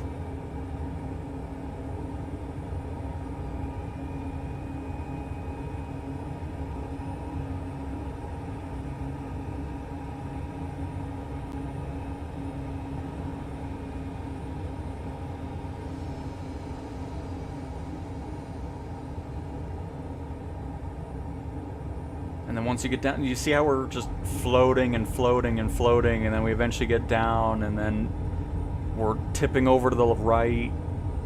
You know, you're doing a lot more fighting with the aircraft because of those flaps that are there with a high crosswind. So let me slow this down here, because I need to figure out where the cover is, because somehow I forgot it. No.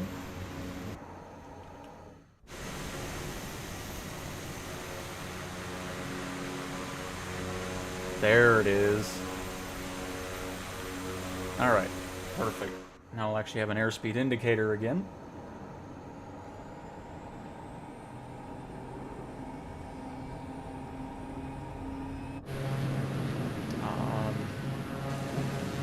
Reset that. I don't know why I was not having control again.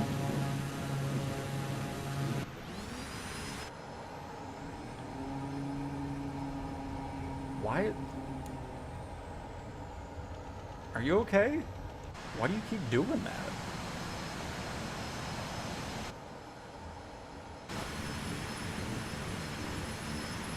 Let me watch it from out here.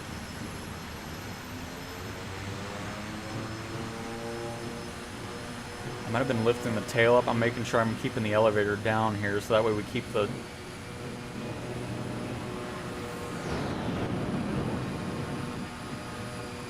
I don't know what you're doing, plane. Now you're fine all of a sudden. Weird. But anyways, let's get up in the air here. I mean, I know we have a heavy crosswind, but goodness. And I'll just do a quick loop around here with no flaps, and we'll land again.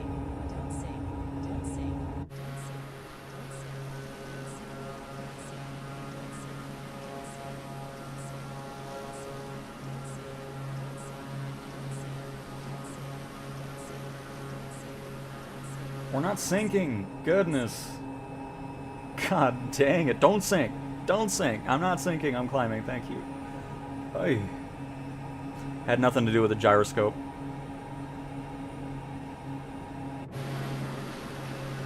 It wasn't that situation where it was just going left rudder.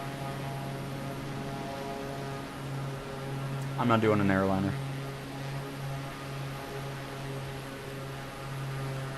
There is no Spitfire in any of the versions of the sim.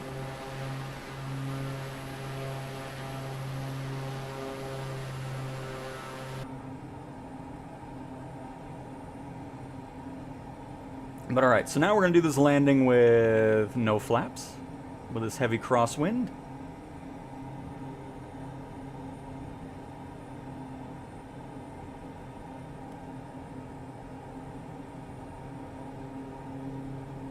And then we will head over to the next island.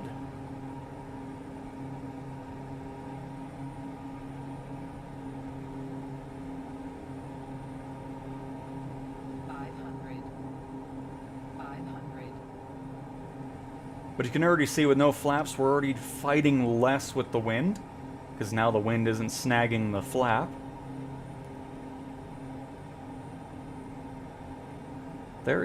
I'm surprised so many people are still on the ground here. Hopefully the Dreamlifter isn't going to cause any issues. And I'm going to wait for that to clear out here.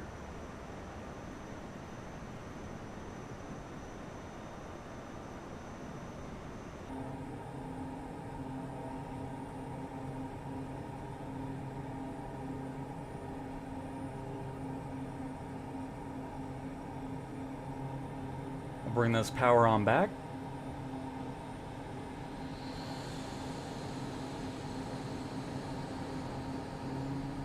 Oh, I did not want reverse thrust already. Goodness. But anyways, no, I want to show it better here. Hang on.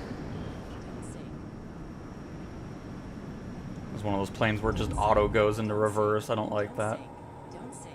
Don't sink. Stall. Don't sink. Don't sink. Don't sink. Don't sink. Don't sink. Don't sink. Don't sink. Don't sink.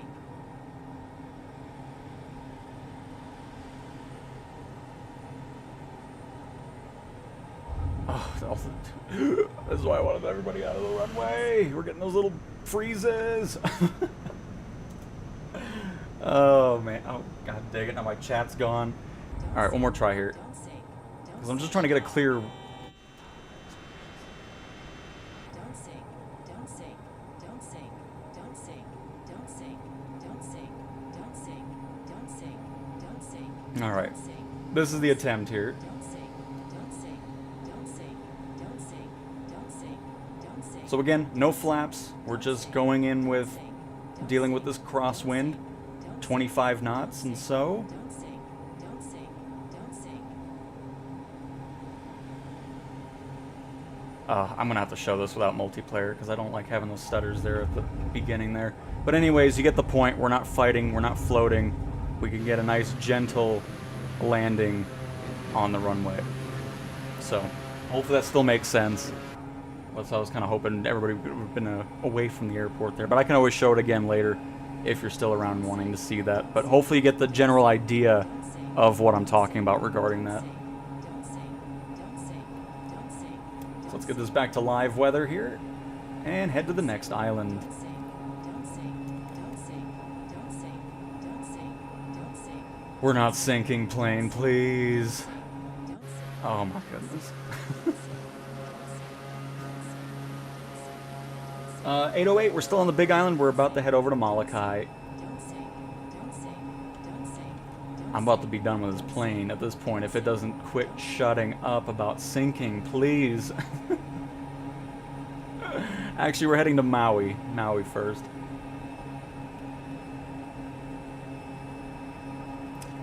Anyways, now that the plane's finally done complaining every 2 seconds here,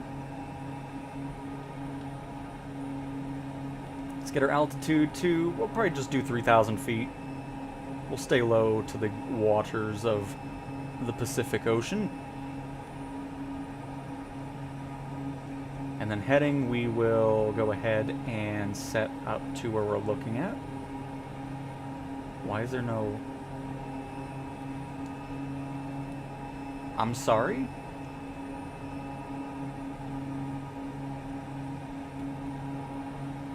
The heading knob doesn't do anything?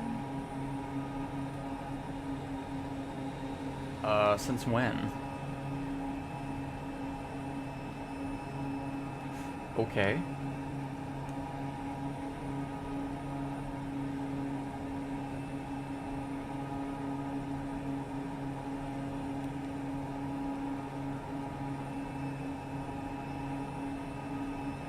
I think we found a bug with the PC6, folks.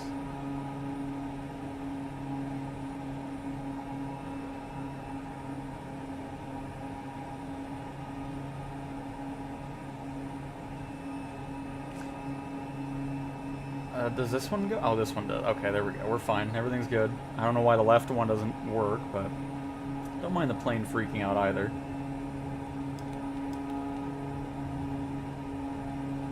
Why are you freaking out? Are you okay? What are you doing, plane? What is happening with this?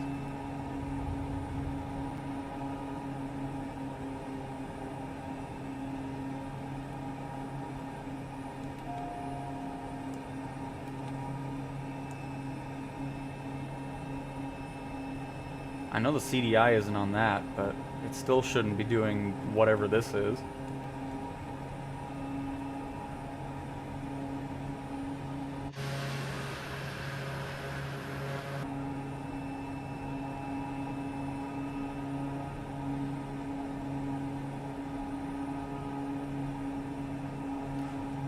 You know what? I think I've had enough of the PC6.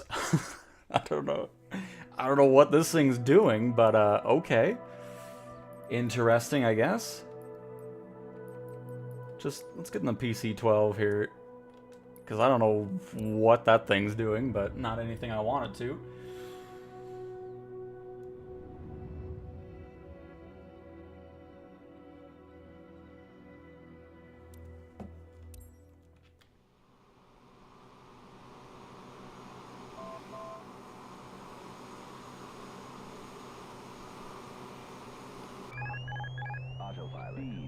Autopilot. Feed. Alright, set up our heading here.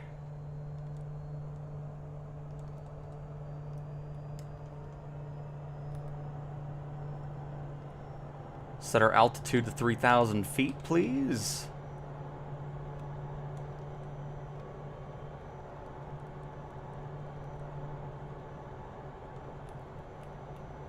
And there we go. Let's continue on here. Need to go to the right a little bit.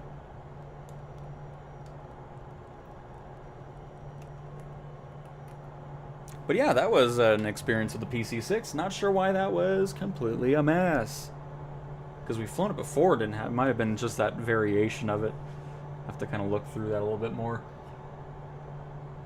Rudder seems to lock up, let's say left. That's just situations where that is where you want to disable gyroscope, or even if you're not in it, just enable it and disable it, and it'll kind of go through it. It happens when you open cursor mode at the wrong time, or at a certain time, and that'll happen. And I assume it was FMJ. And multi, very nice. How did I reverse it? That was slew mode, which I have set to square and left on the D-pad. That lets you manipulate the plane, move it to a certain altitude wherever you want without physics interacting with it. So if you just go to controls, search for slew, S-L-E-W, you can set that up as well.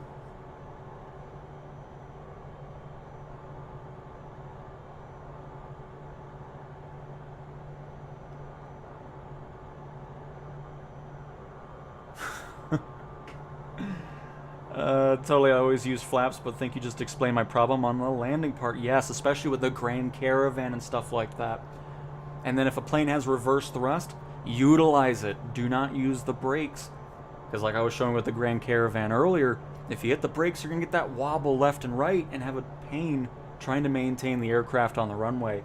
So with the Grand Caravan with wind, or with any plane with wind, don't use flaps. If it's a really heavy crosswind, you'll make it a lot easier on yourself by having little to no flaps for that.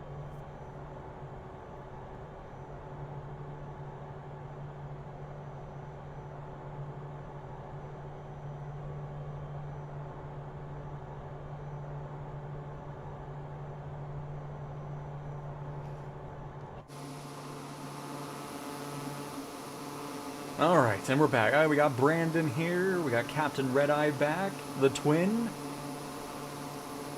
Very nice. Maddie Mo. Dean. What are we up to now?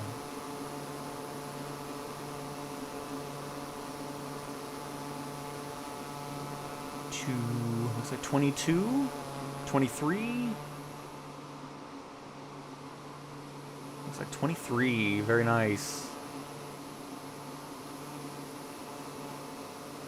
Let's head to the next island, folks.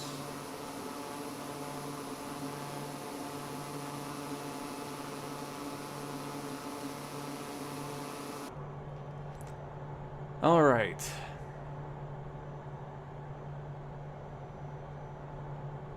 Got our lights on. So I realized something else too, because I keep seeing people. So I saw people talking about landing light glitch in career mode, and I think I figured out why that's happening. Especially in like the Vision Jet and stuff, people have it set to, because it can be pulse, landing, or off. People have it set to pulse because it's the first option, but landing light is not actually engaged. Because I was just kind of messing with that. I mean, obviously landing's here on this. I'm just talking about in certain planes. If you're not actually toggled to the landing lights, that is when you get the landing deduction for not having it on. Because I was testing it with the Vision Jet with pulse, you would get the penalty once you call for final. But if you have it set to the actual landing position instead of pulse, you don't get that penalty. I'll have to test it a little bit more, but I was realizing that. Oh no, Paul!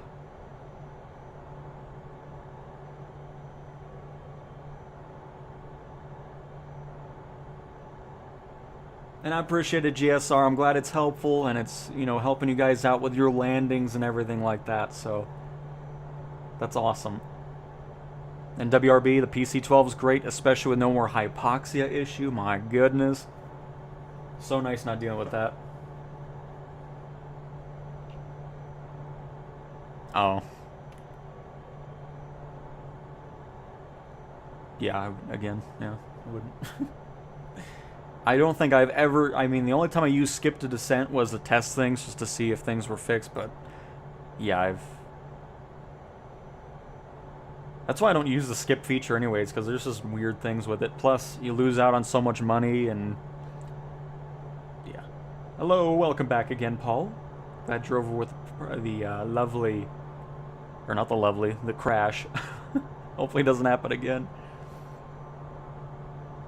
The landing light issue on the PC-12 can also be due to the lights being on the gear. So if your gear isn't down yet, you get the... Oh. Well, I mean, I guess that penalty actually makes sense. Maybe? Because I guess if you're doing the call too early, you wouldn't have the gears down anyways, but... Yeah.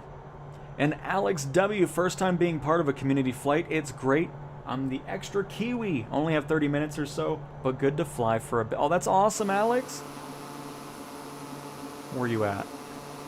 Oh, there's the extra Kiwi in a Vision jet. Very nice. Well, we're happy to have you here. Glad you're having a great time. And hope to see you more often with our flights.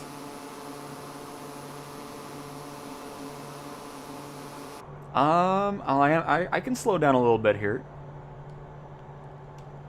Let me bring our auto throttle to about, let's say, I'll do 180 knots. That way we can kind of clump things up a bit.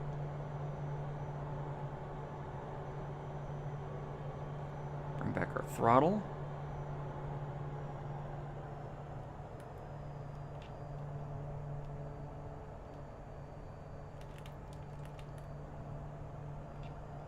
And then actually engage it.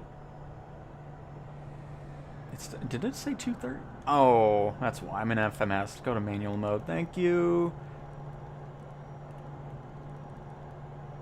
We'll do 190, actually.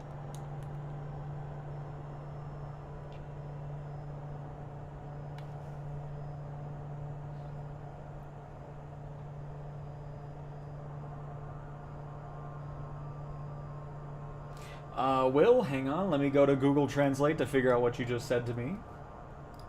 Probably somebody else saying you're an actor again. Just kidding, let me see. Detect the language, please. Good afternoon, how did you get the information from your screen? What?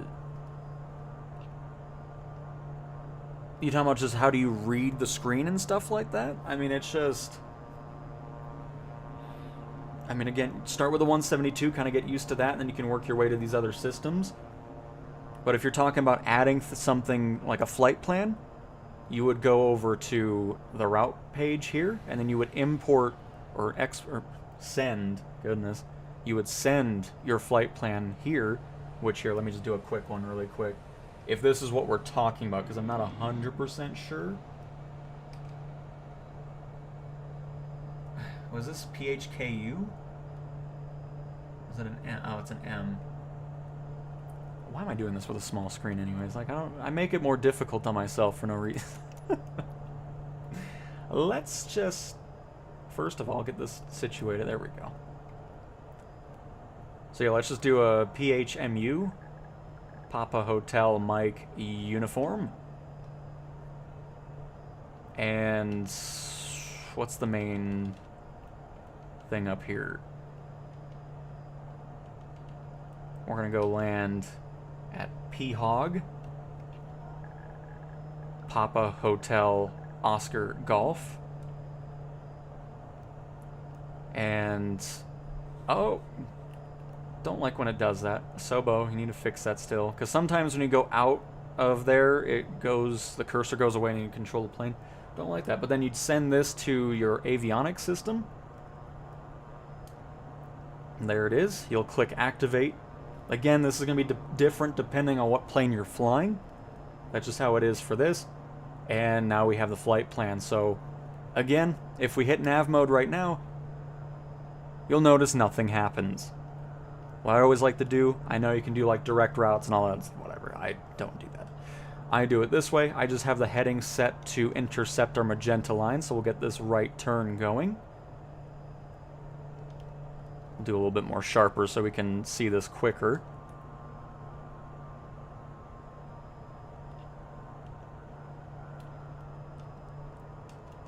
So now what we're doing is we're using heading mode, which you can use this in any aircraft. So if you're trying to follow a waypoint or a flight plan and your plane isn't doing the turns, this is why. You're too far away from your flight plan, so hitting nav mode doesn't do anything currently. So we'll leave that on. We have our heading set to intercept our magenta line. It's green now. It'll change to a magenta color once we get to it. Heading mode will automatically turn off. Nav mode will take over. And if we had turns or anything else, the plane would conduct all of that on its own without you doing any other inputs. So we'll just kind of keep an eye on that. We will have to climb now because to meet up with this, we are going to be a tad bit low. So I'm going to bring this up to 10,000 feet. May as well get a nice view of this mountain.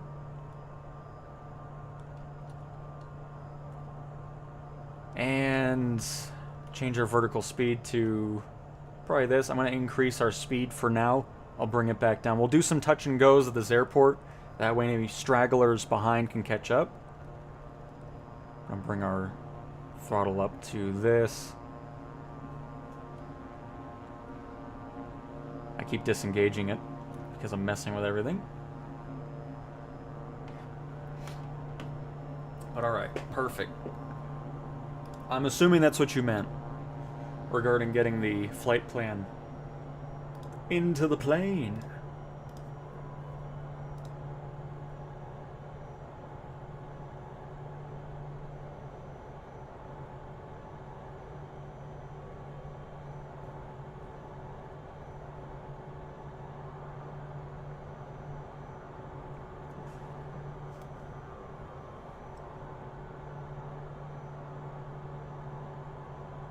And, I mean, again, hopefully that answered your question, too, regarding autopilot. Because, I mean, that's pretty much the same setup for most of the general aviation planes. There might be in different positions, but the same concept is there. Do you need to set it to TRK? Nope.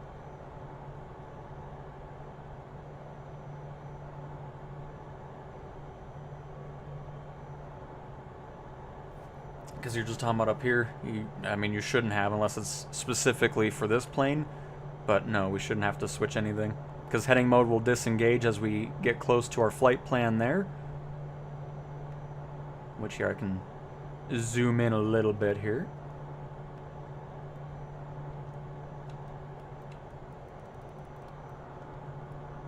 Or not. Doesn't want to do anything, actually. Well, never mind. We can still see it there. I'll just zoom in this way.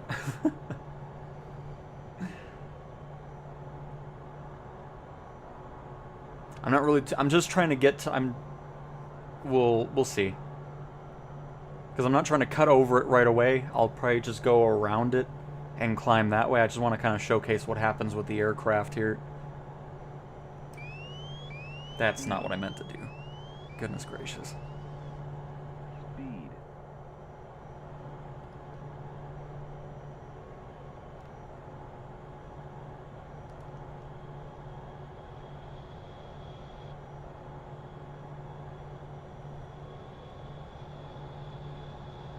And the green should phase over to the magenta color I was talking about. I found this on the web. No, you did not. And there we go. You can see how that changed colors. If we look up here now, heading mode is disengaged. Of course, the sun has to be in the crappiest spot right now.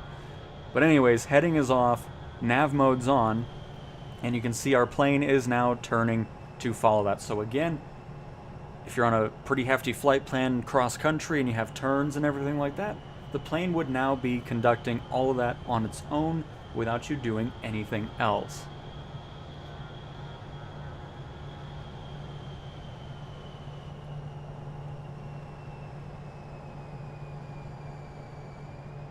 So hopefully that all makes sense.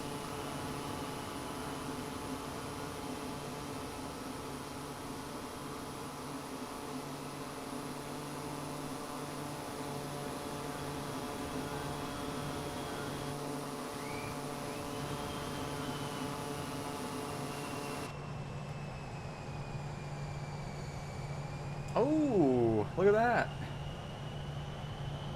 I didn't realize this was actually modeled in here. The observatory's up here. Nice.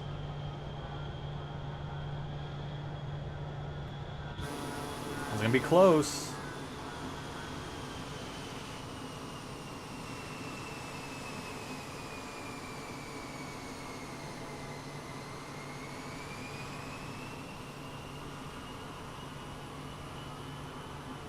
That's awesome. Look at that.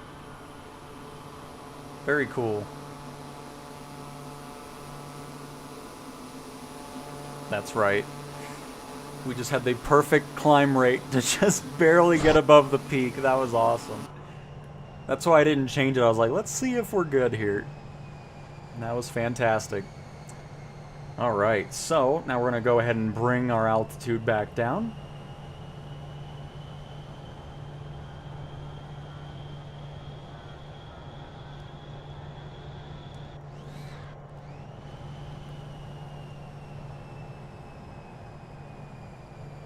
We're going to bring our power back.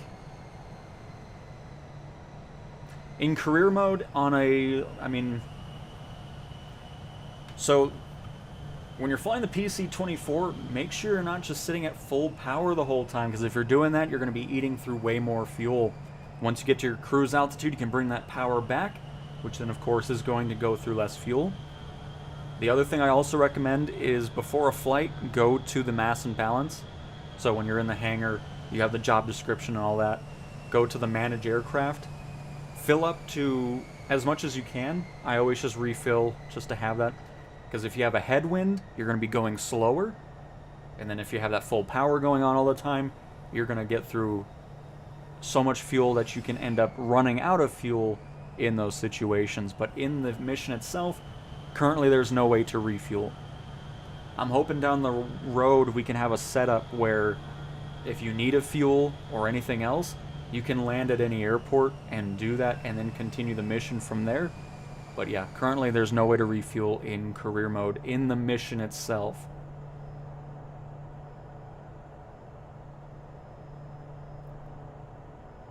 Oh, does the add fuel thing still work actually?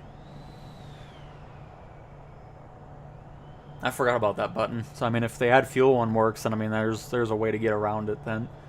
I completely forgot about that button actually.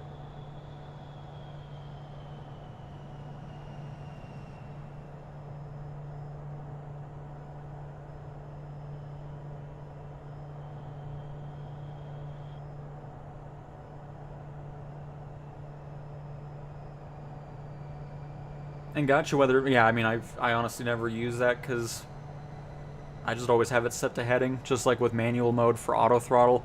I never have the feet or FMS, whatever it is. Just like I don't use FLC mode, flight level control. I just don't like it personally.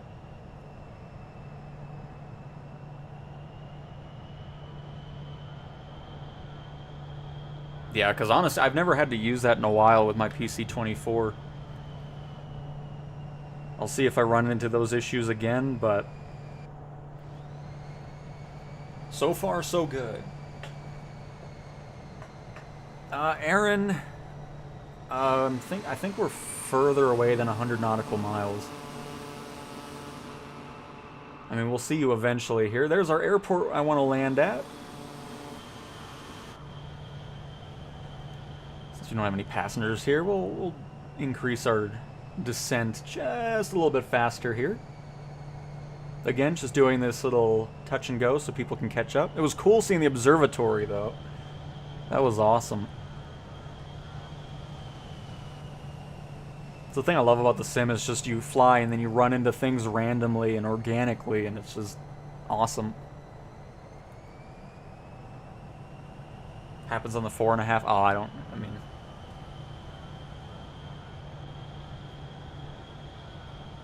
I think the most I've done is the 3s. Because, I mean, those still pay out 2 million credits anyways, so. But I'll definitely keep an eye out for it.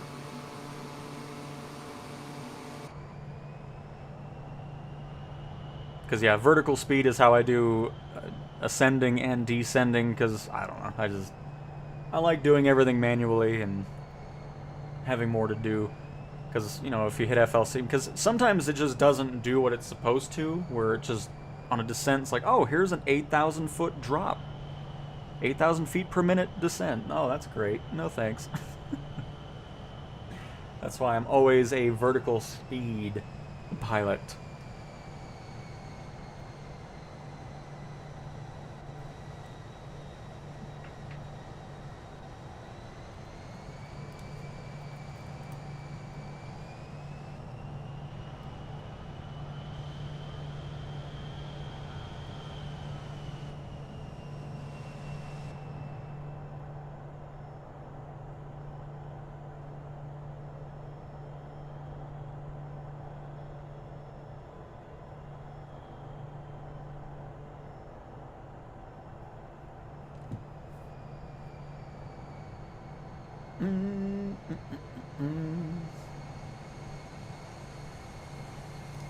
No, just wanted to double check some things.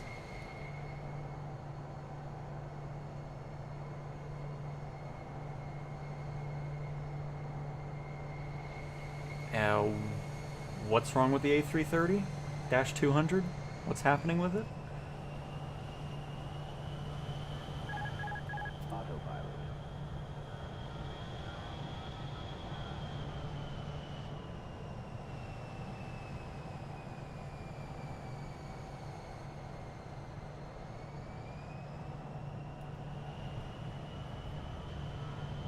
Yeah, I know it's all about the. I mean, I get the whole it prevents stall. I never have any issues with my vertical speed stuff because I don't go too aggressive on an ascent. I just, 500, 800 feet. Sometimes I go a little lower depending on what plane I'm using, but other than that, I've never really run into anything stall issue wise with vertical speed. Because, I mean, as long as you're just paying attention to what your flight, your airspeed's doing, I mean, it's all good.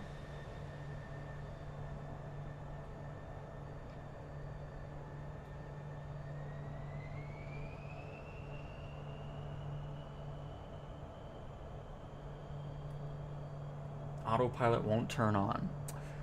Well, I think it's time for another bug buster session here. We'll see if we can run into that same issue.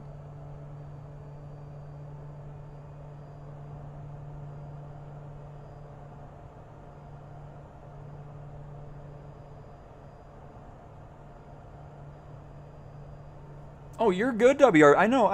I gotcha. I wasn't, saying like, oh, don't tell me about that thing. Because I just want to, mention that just in case people are wondering, what the difference is between vertical speed and flight level change and all that.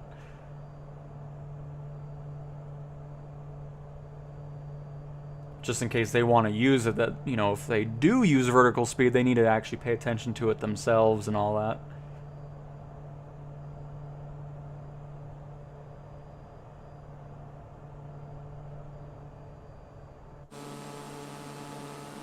The black lines are back, which is weird, because they kind of had that resolved for a little bit during the beta, but I see they've made their return.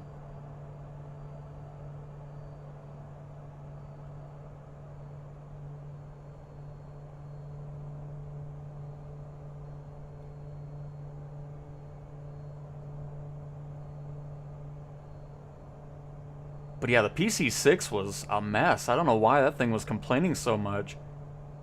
Having like a 3,500 climb and it's saying don't sink. It's like, what are you, we're gaining airspeed and climbing at a insane rate and you're still complaining. Goodness.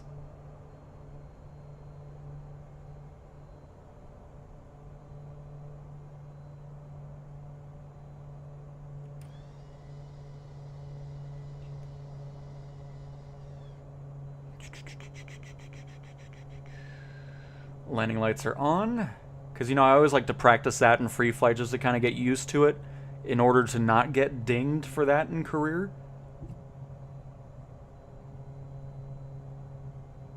Disregard, I don't know why that flight didn't let me turn on. Oh, everything's good now? Alright. Because I was going to say, I'm like, I don't think it's going to be anything wrong with it.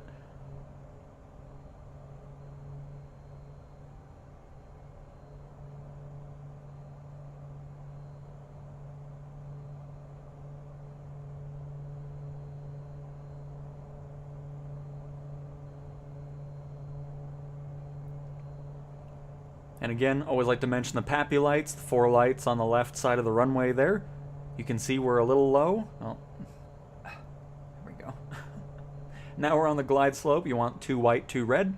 If it's 4 red, you're too low. If it's 4 white, you're too high. That's kind of how you read those lights there.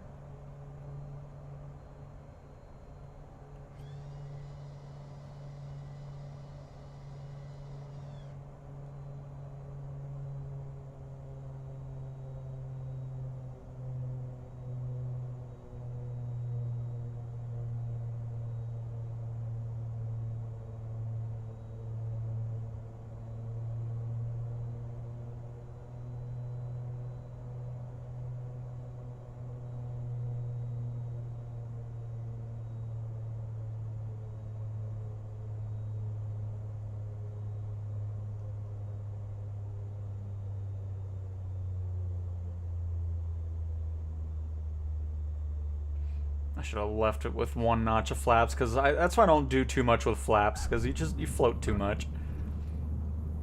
I should have just stuck with the 1. Let me do one more landing here.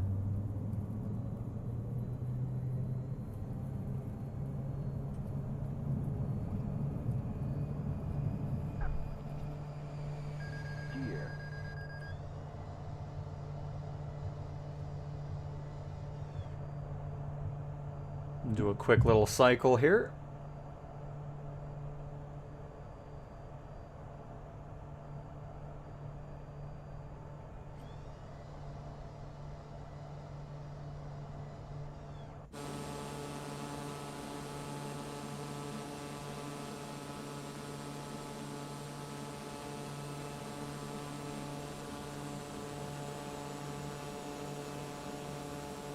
And no, PC and Xbox players are not on the same servers as PlayStation. PlayStation's on their own.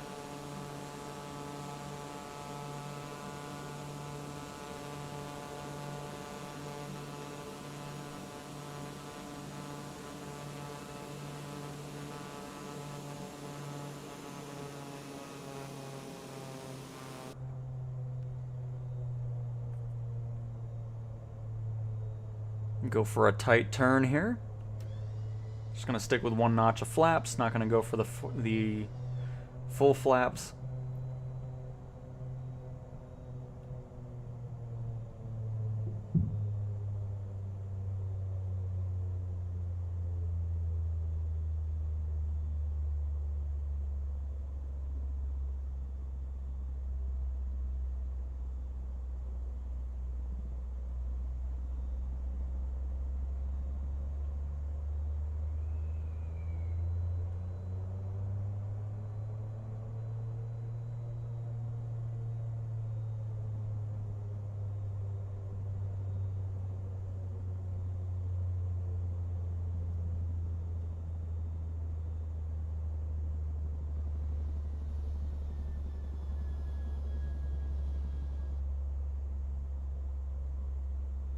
Oh, the Chinook has caused issues. We're good though. Everything's fine.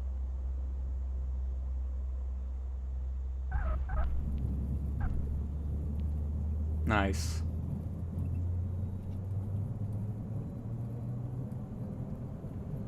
Alright, and moving on.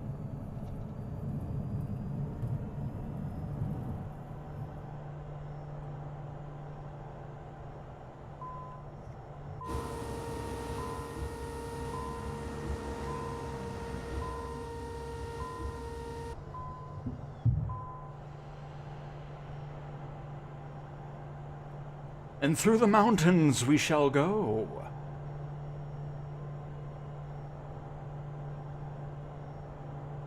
Is this a pre-recording? Yes. And in the pre-recording I knew exactly when you were going to ask that exact question.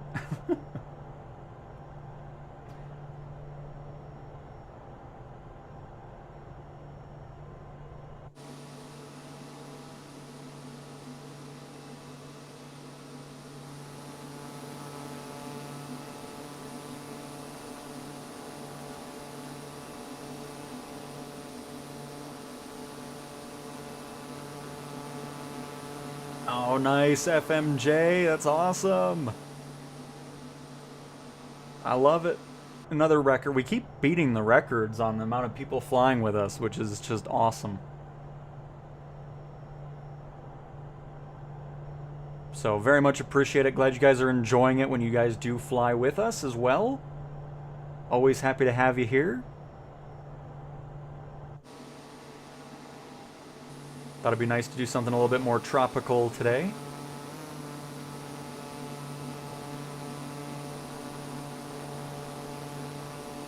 After our lovely Grand Canyon flight that we did yesterday.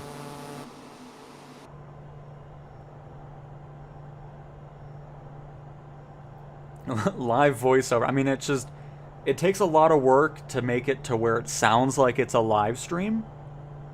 Like, you know, I'm hoping that this is the perfect time for this because, you know, if this sounds out of place, people realize that this isn't live, you know?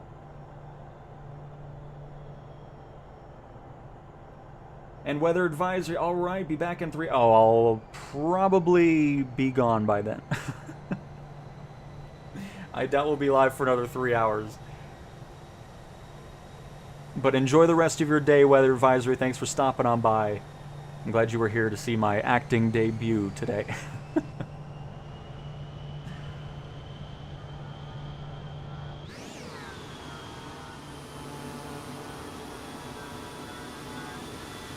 And Wrong Time, Wrong Place has come back as well. Nice.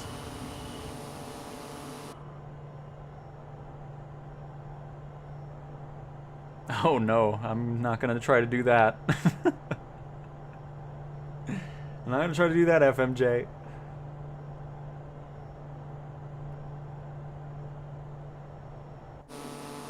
Oh, that looks sweet.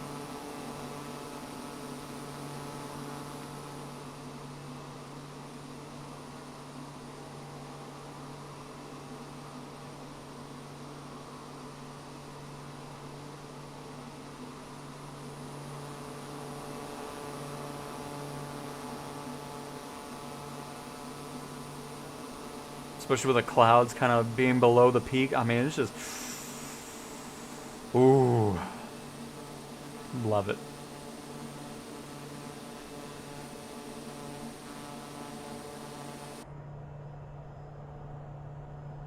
We got some stormy weather up ahead, folks. That's what I'm talking about.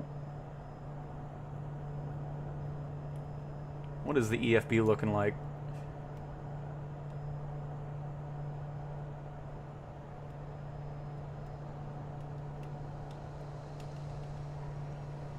Oh, not too bad, actually. It's pretty weak.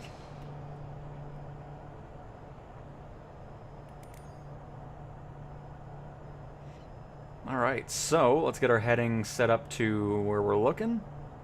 Auto or altitude we'll set to, we'll do 4,500, that's fine with where we're at. And R1 and up on the D-pad. Oh, I like that. I'm glad we switched it. That's a great change.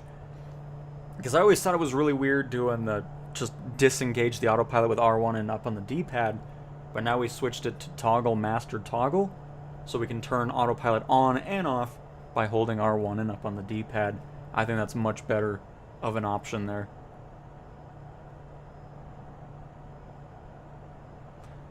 The name's Cow. James Cow. Love it. Hello, Kyle. Welcome back to another stream, and welcome.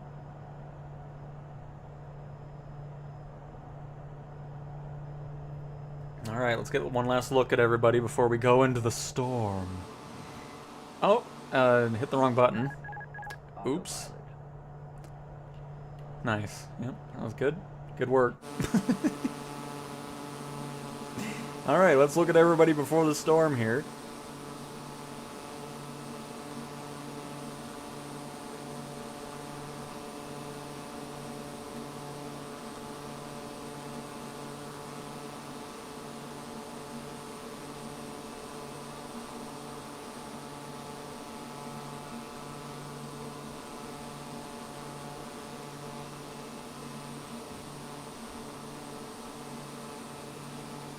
I think the only place you get the parachutes to actually be animated, or the The sky... what am I... The skydivers. I was like, I forgot the word. Is in career mode. I don't think they do it in free flight. I lost all my preset controls with Flight Sim on PS5. How can I get them back?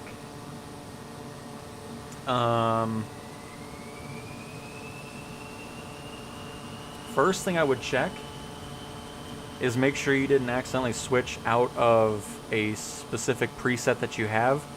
So whatever, like if you change the name, make sure you click through these arrows. It might have reset to just what the sim has default, but those settings might still be there. So I would check that first.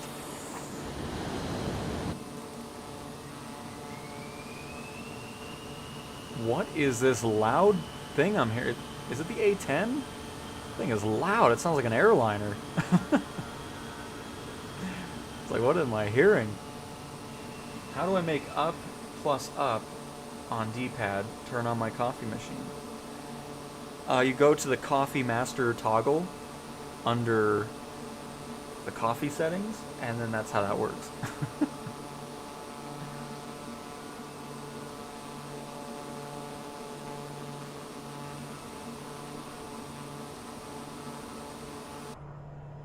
And you know what? Let's fly below the clouds here. Let's go down to 2,000. See what it's looking like down here.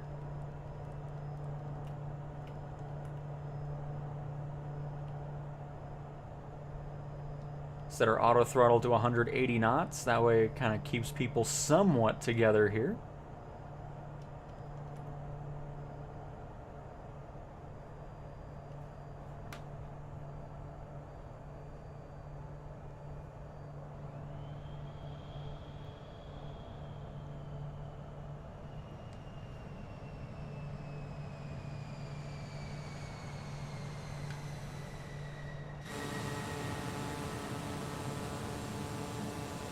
I love it. I mean, I say it all the time we look back, but I never, out of all my time I've done flight sim content, never expected to see so many people flying along with us, so very much appreciate it. It's always cool to see all the names.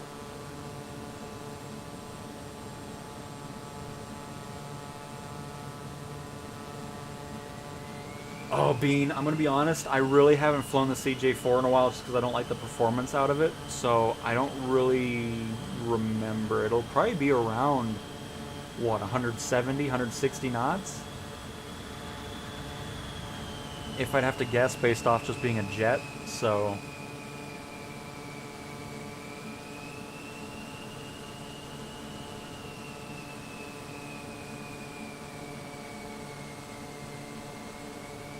But here, let me...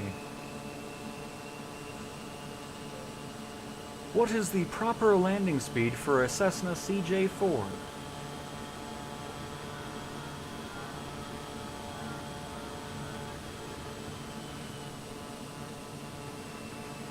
Oh. 90 to 112 knots. Slower than I thought.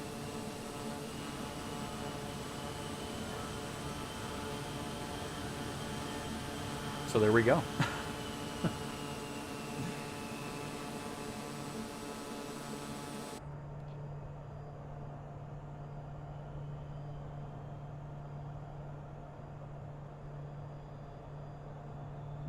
Get a nice little wing view of the clouds here.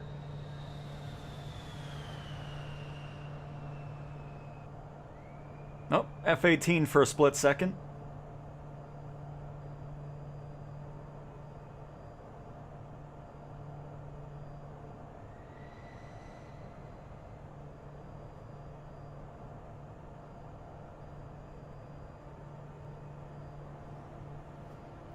Oh, the TBM, nice whiskey. Oh, you got the topography map on there. Oh, I love that. That's such a cool one. Love that livery there.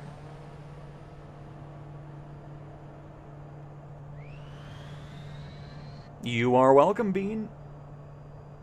By the way, we need to climb or descend a little bit lower here because 2,000 is still too high up. Let's go for 1,000.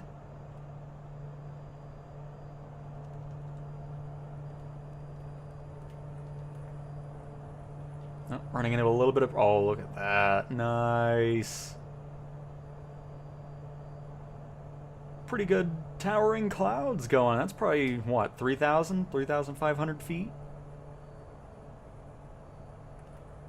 Which, by the way, this should have a weather radar on here as well. You can hit the WX icon and get the radar on here if you so choose. Same goes for the PC-24.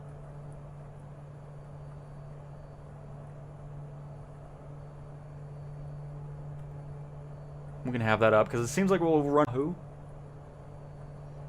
In Womble, we are just south of Molokai Island going into Oahu in the Honolulu area.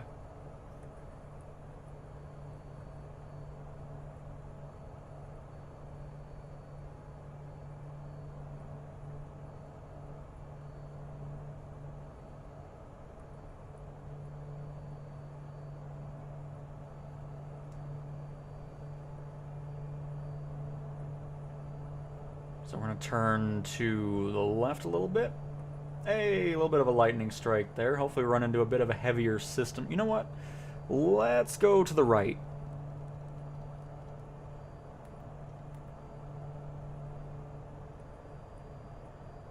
And then once we pass this little elevation change here, we'll go back to the left and make our way over to nice Alaska Airlines there. We'll make our way over to Oahu from that.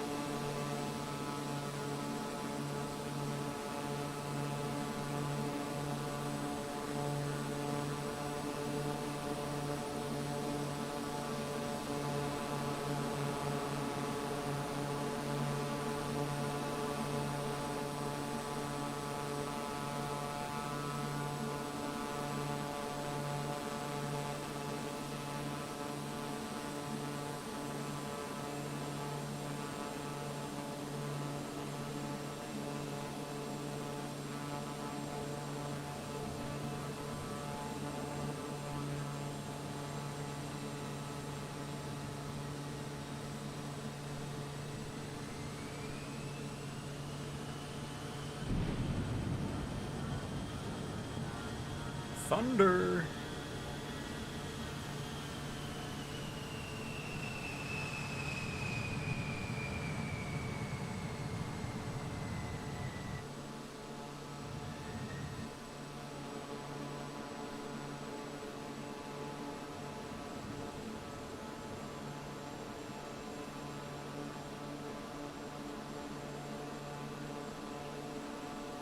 There appears to be an A-10 next to us. I wonder how I know.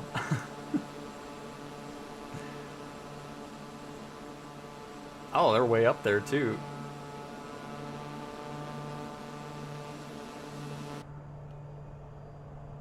Alright, now we can get our left turn going a bit more. Because I want to go through this heavier part here. That looks nice. Look at that.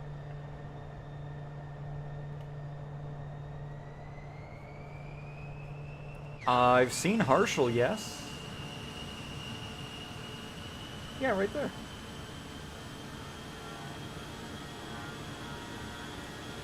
In another PC-12. A bit more over to the left here. Kind of hit the sweet spot of this storm.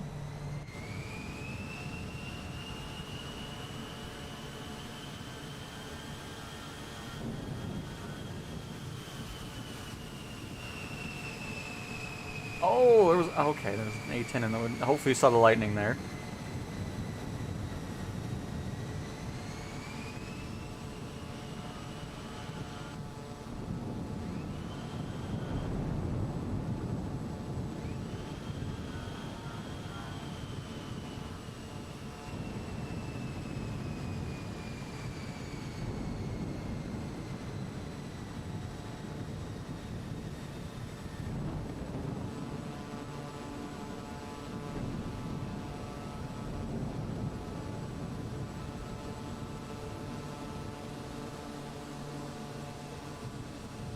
Let's watch the rain hit our windshield here.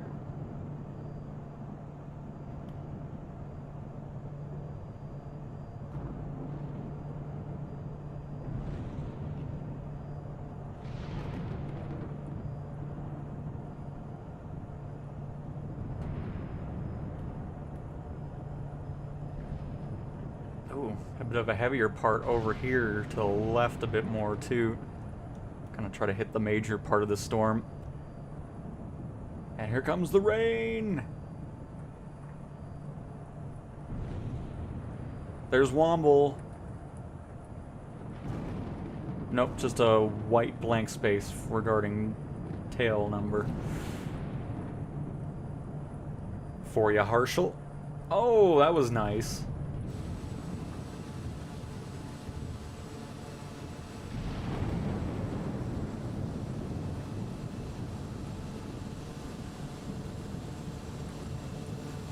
Oh, ooh, there we go. That's what I was hoping to see. Oh, lightning's going crazy now. Yeah.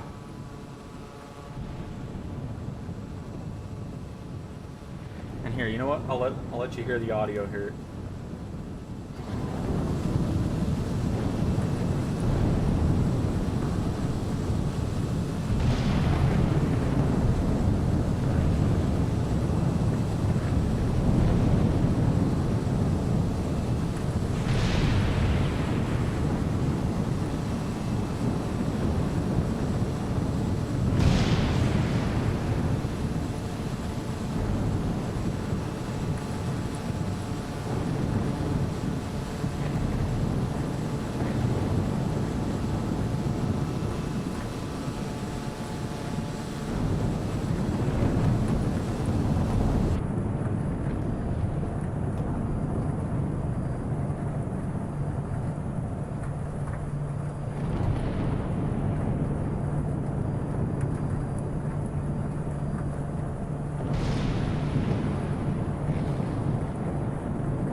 Just love it. It's awesome.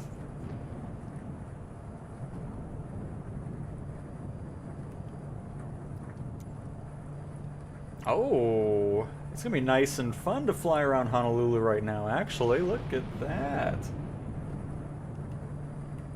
Get some IFR conditions going on. Let's go ahead and switch our overlay over to synthetic vision then.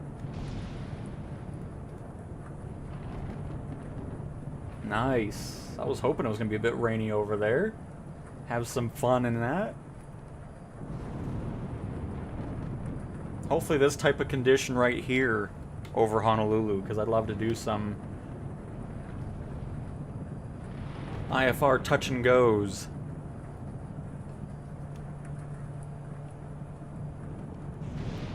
Bring our speed down to 100 and probably 80 knots.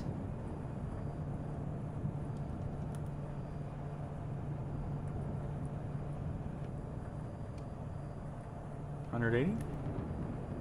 Thank you. Synthetic vision in an F-18. Your guess is as good as mine.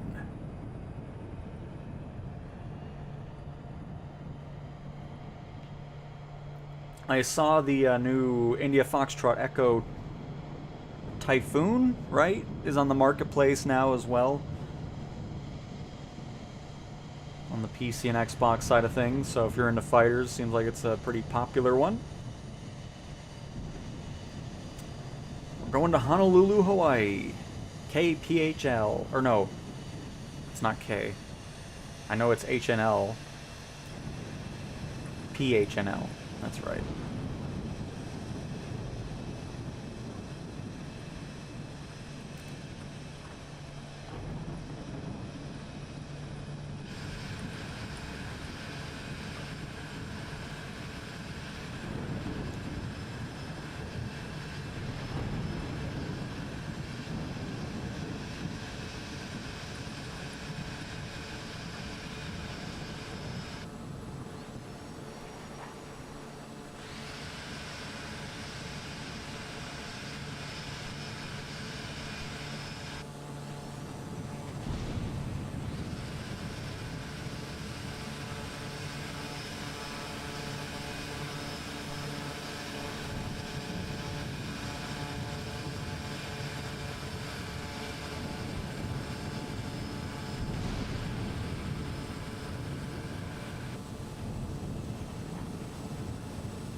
Nice.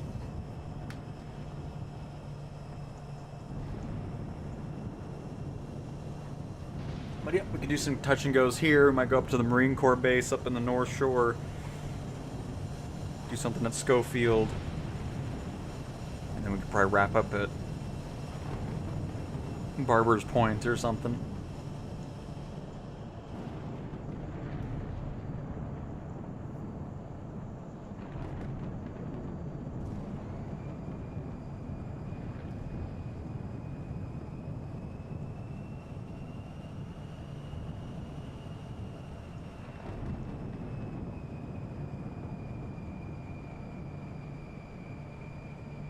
Look how awesome that looks. The blue sky way off in the distance. Still hanging under this cloud.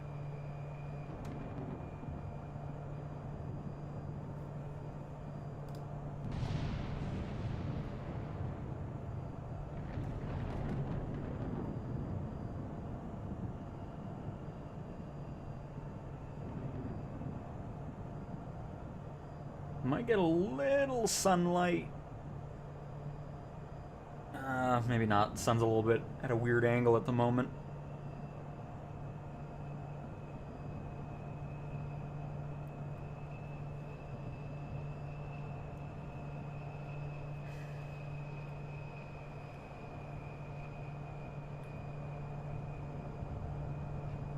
And there's Oahu.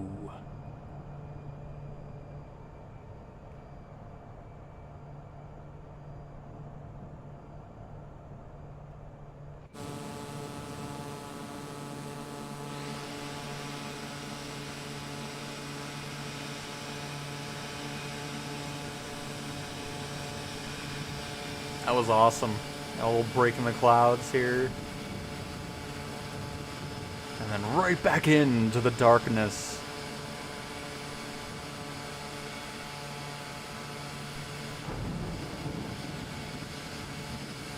There's Diamond Head.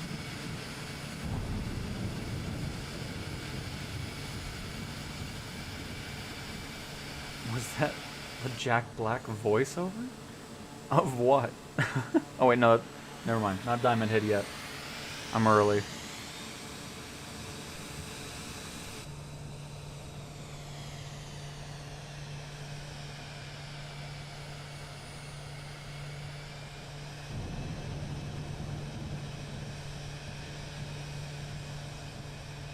Looking great in the A-10, Daniel, if that's what you're actually flying.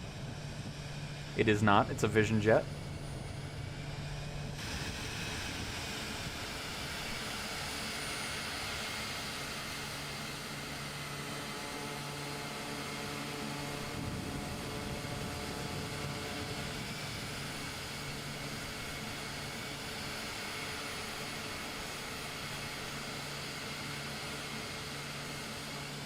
And we've made it to photogrammic land. Very nice. So, what we're going to do is make our way over to Honolulu, get some touch and goes going. We'll probably hit some other airports in the area. And then wrap up over in Barber's Point. But yeah, there's Diamond Head.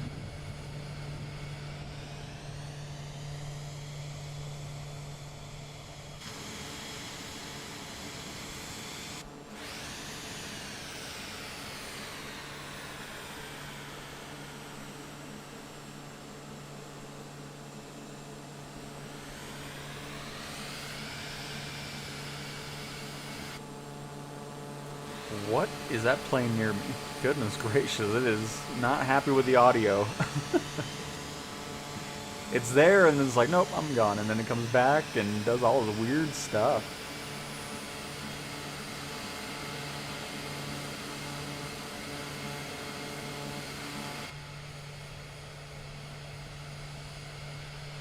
And welcome to Honolulu.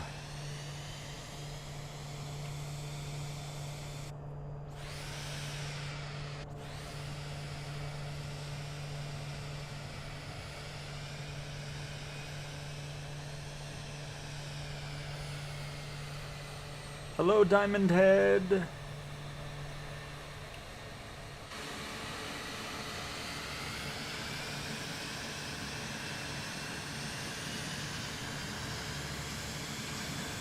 course, got the zoo right here. I like it's a great zoo in Honolulu. Right in this area here. It was awesome walking up here too.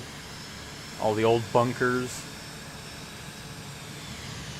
It's quite a hike up this part.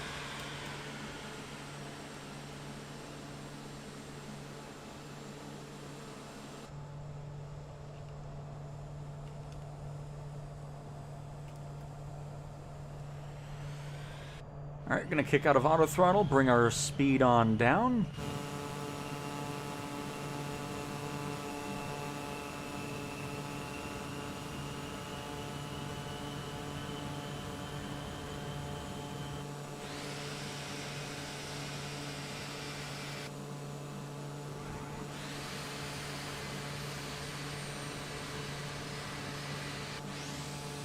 Oh, this Vision Jet's audio. Oh my god.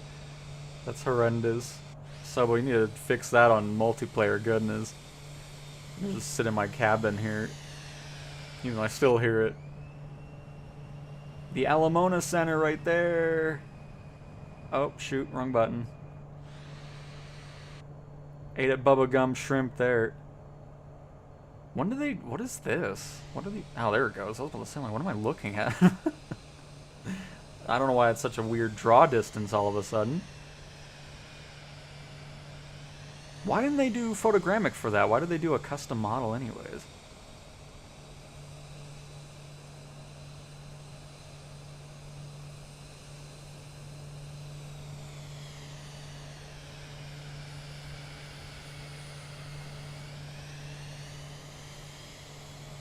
Everything in the Aviator Edition is pretty much the 2020 version. There's no 24 stuff just yet. I mean, they're working on getting some things for that, but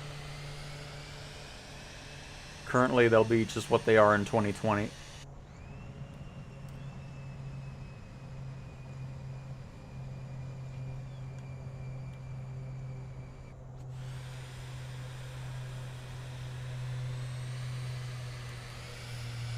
I gotta pause. I need to let that Vision Jet go by. That audio's killing me. I just can't listen to it anymore. Autopilot.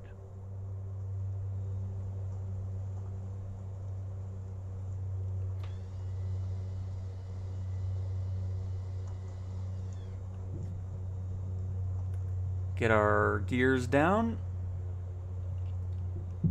We're gonna just pretend we don't have any visibility. I know we can see it, but let's pretend we're doing instrument landing here.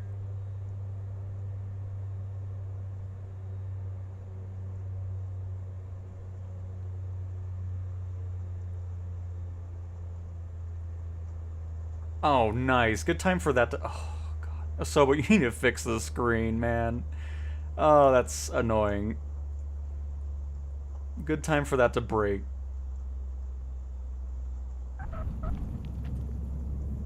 Oh yeah, and then it comes back after we're on the ground. Appreciate it. But yeah, they gotta get that fixed. Way to ruin my nice landing.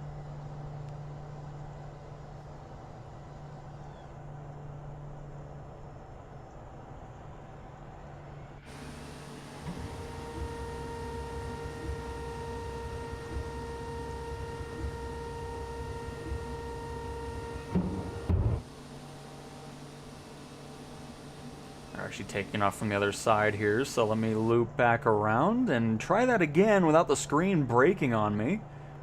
That was perfect timing right there.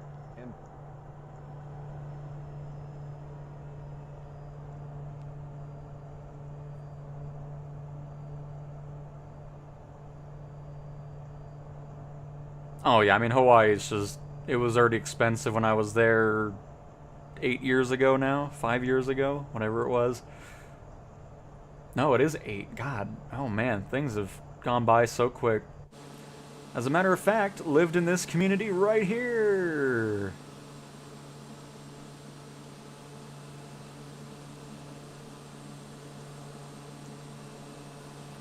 Right over in this section here.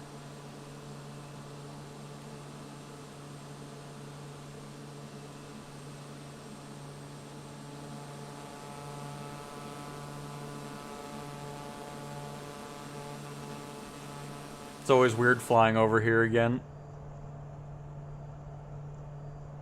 But alright, let's try this again, and let's not brake on me this time, please. I want to do a full just looking at the screen landing.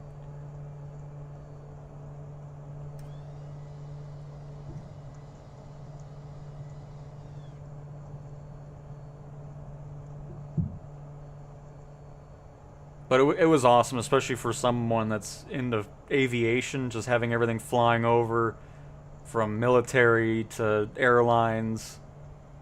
Got to see Air Force One a lot. So it's just a really cool place to live, especially for planes. And those CRJ pilots, man, they are something else. They were they were definitely former fighter pilots. The approaches they would make were crazy.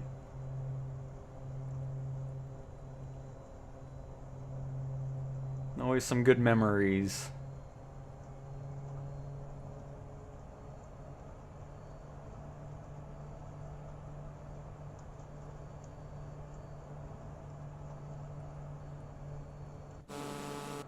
Just wanted to check something really quick. We're good.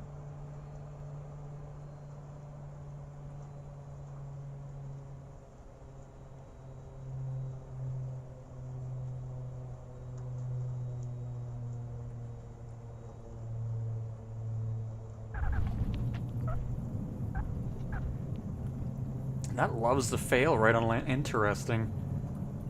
Seems like it's kind of correlated together there. But anyways, if you had zero visibility, that's how you'd be able to land with that synthetic vision on a lot of the different planes in the sim. Takeoff. No takeoff. Alright, perfect.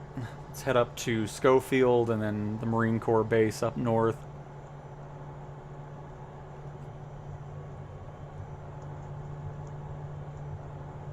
I mean, we didn't need to use it for this specific one because we did have visual of the runway, but, you know, it's always good to practice in case you run into those situations. Kind of get used to just looking at your instruments in case you were landing in a zero visibility airport.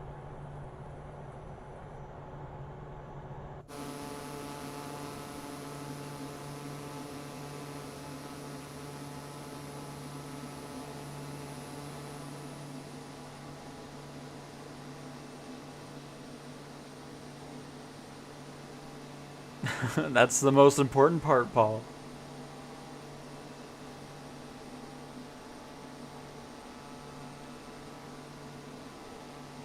There's Aloha Stadium, where I got to see the last NFL Pro Bowl that was hosted there. Got my ticket all nice and framed up. That used to be a Kmart. Right off the nose there.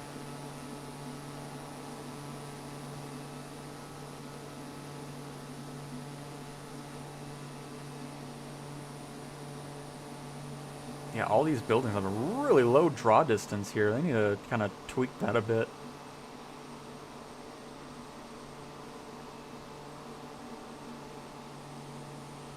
Ah, the good old H1. This was a fun, because this is the main road to get from the east and west side of the island. So if there's a wreck, you could spend a few hours trying to traverse the entire thing. That's some stuff. I don't miss the bugs, and I also don't miss the traffic on the H1, because it was horrendous. Oh, goodness.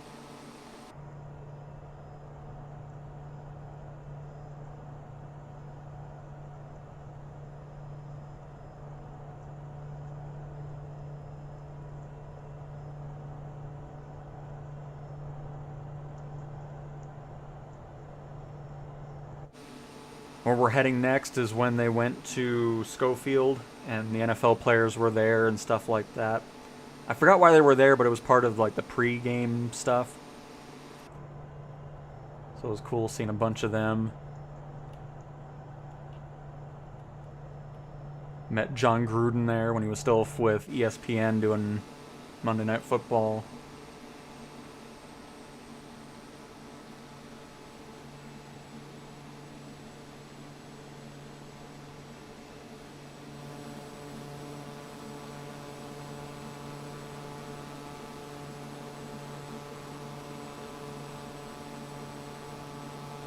Oh, weather must be updating. The clouds are kind of dissipating a little bit.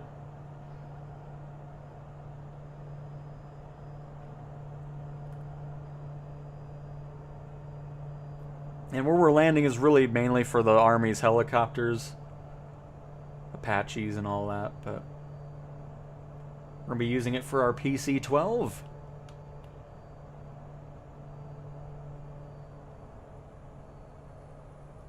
Bring this power on back.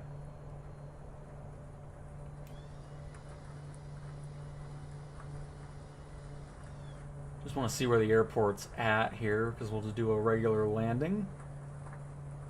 Nice and turbulent over here. More so than over at Honolulu.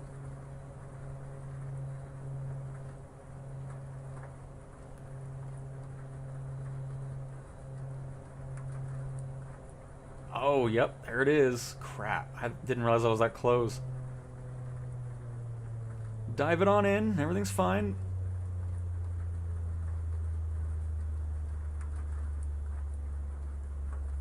It's a short runway.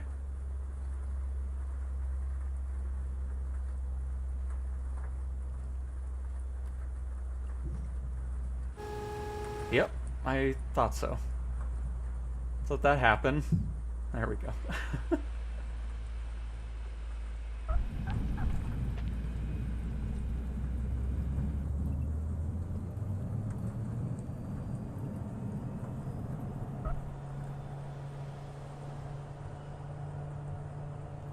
I kept looking at the oxygen lever, and I realized I was looking at the wrong thing. Do one more landing here.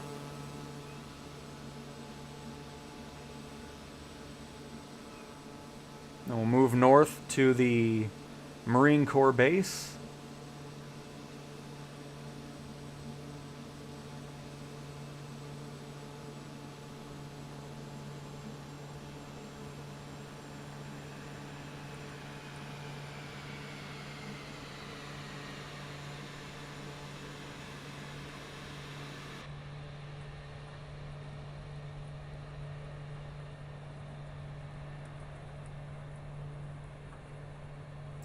Can I help you?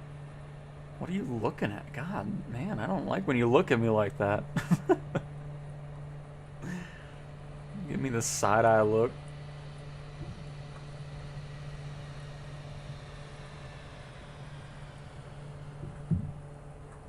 No idea. I mean, I'd be surprised if flight control replay shows up. I think it's going to be something else. At least I'm hoping so, because flight control replay is terrible. I'm hoping Asobo's either making their own replay system or they're partnering with somebody else to make something that actually is enjoyable to use. Because that one is not enjoyable to use in the slightest.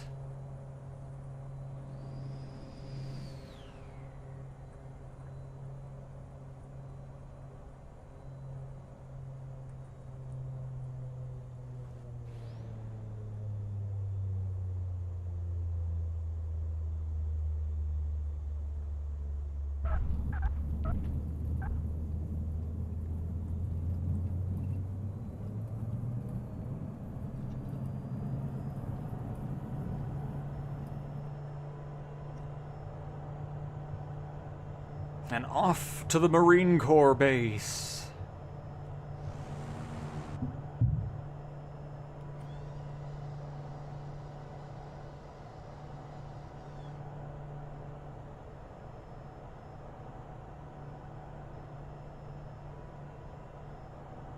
We'll have to be careful here because we do have mountains to climb, so we'll probably... Actually, we'll head north here and then follow the coastline. Make it easy.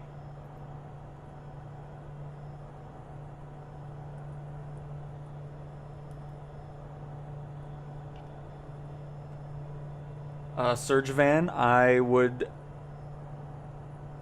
say so, yes.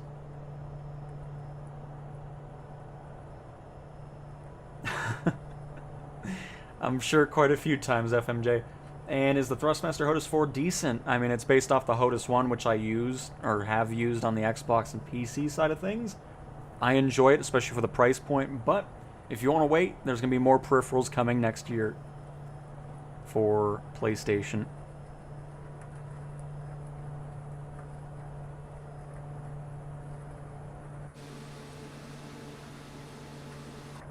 And here, for this last bit, I'm going to go ahead and clear the weather so we can see all of the island here.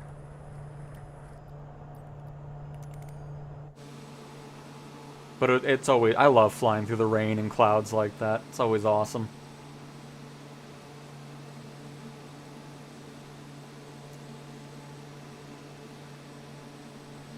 I think I still have my wind set. Oh, no, we're good. Okay.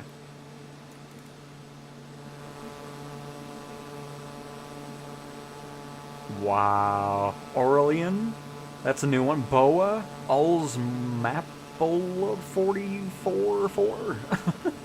Seeing some more new names. We got Steve. Nice. Welcome, everybody.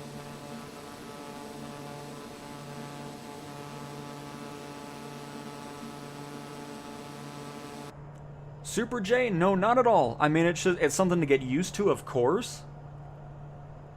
But there's assists and things that can help make it easier for you. That way you're not just going into it and having to learn every single thing right off the bat. So just go into it, have fun, explore the world, and as you're doing that, you'll get more and more used to just flying things. Stick to a certain plane like a 172, something slow, enjoy the view, and just kind of get the hang of things from that.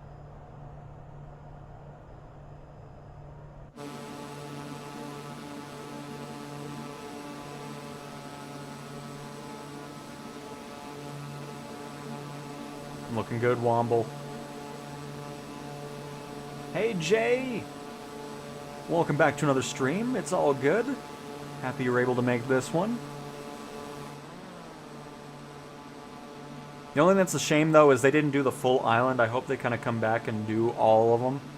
Because they just did the Honolulu area, and then over here it's the older part of the island and what it looked like beforehand.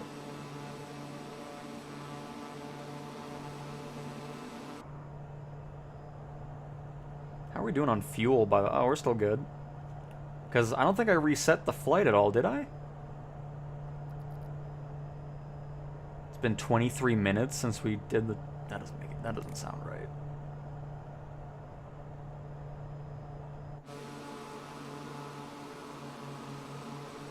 I feel like I did the timer a long time ago.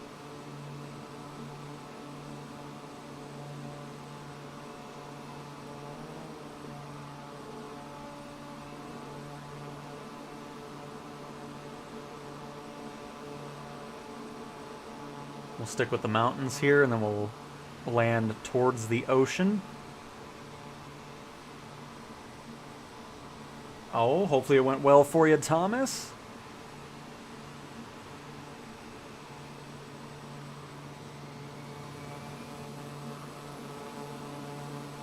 I think here might be the ranch, you know, where movies and stuff were filmed. That place was such a disappointment, because I was really excited, because I thought they were going to have, you know, things from the movies and sets and stuff, and they don't have any of that. They have a little plaque that says this was filmed here in the ground, and then that's it. It's like, oh, that's cool. I was so disappointed.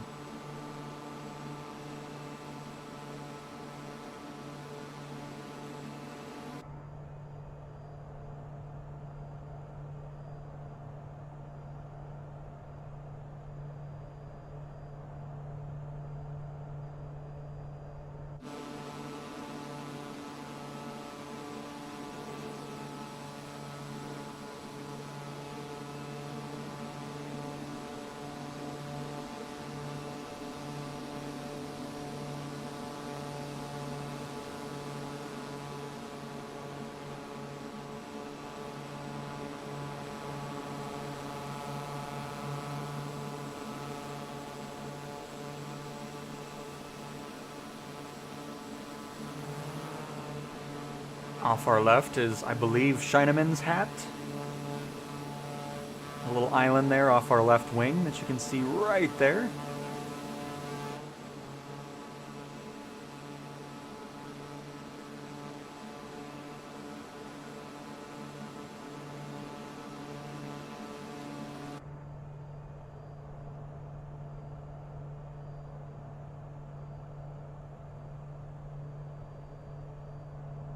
It's the full world recreated. So, whatever flight times are in real life is how long it would take in a sim. A lot of cities have photogrammic imagery, so they look just as they do in real life. And all that good stuff. But yep, the full world is here. And it's not a smaller version, it's a digital twin, as they like to say.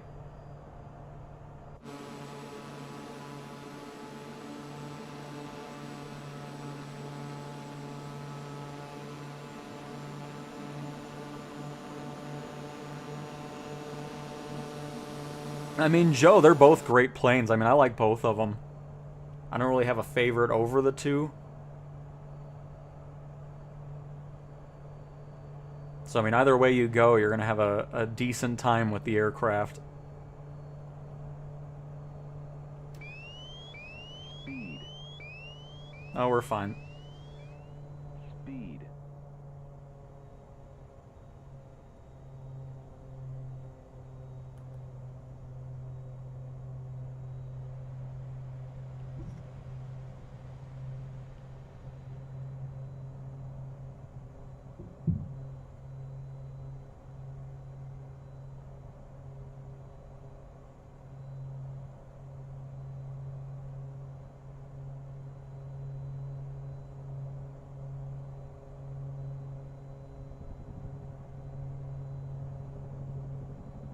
There's another one of those runways that have a crossroads, so if a plane's landing, you have to wait. It's just funny driving over an active runway.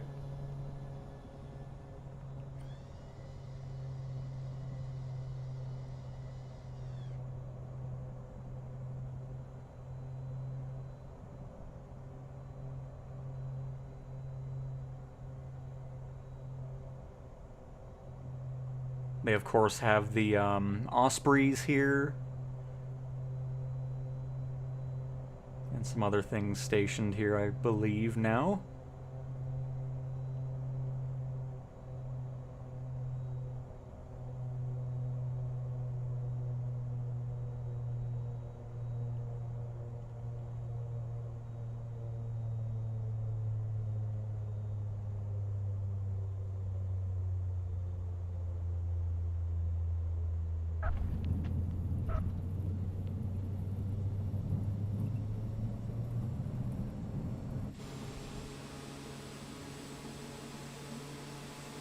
And right here is the road I'm talking about.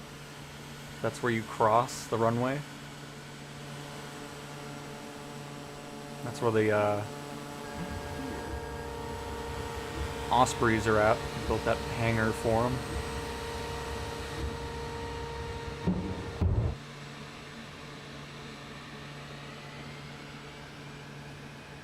I did a video over a they had like this fun park on the base, but it was abandoned when I was there. I'm pretty sure it's right. Yep, it would be right there. It's all gone now, but it was abandoned when I did a video over it. Had a mini golf course and all that.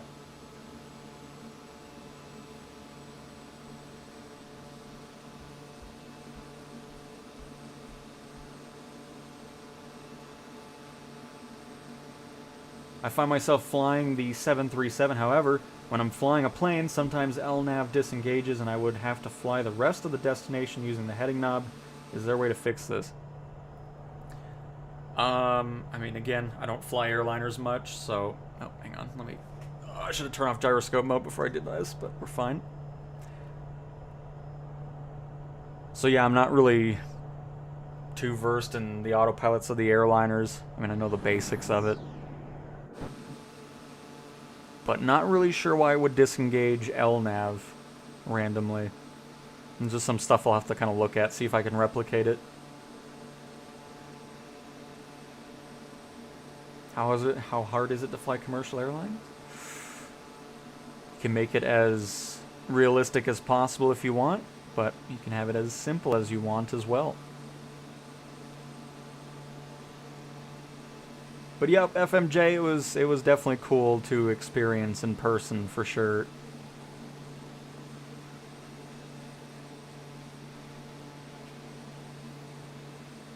Lived there for about 3 years.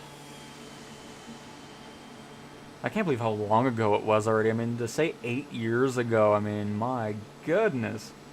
Where is the time going?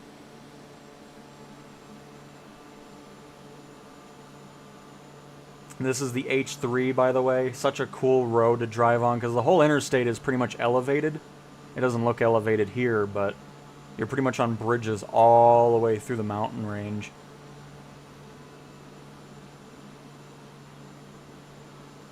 And of course, you get some nice views of the mountains as you're driving between them there. And you got a nice tunnel through there.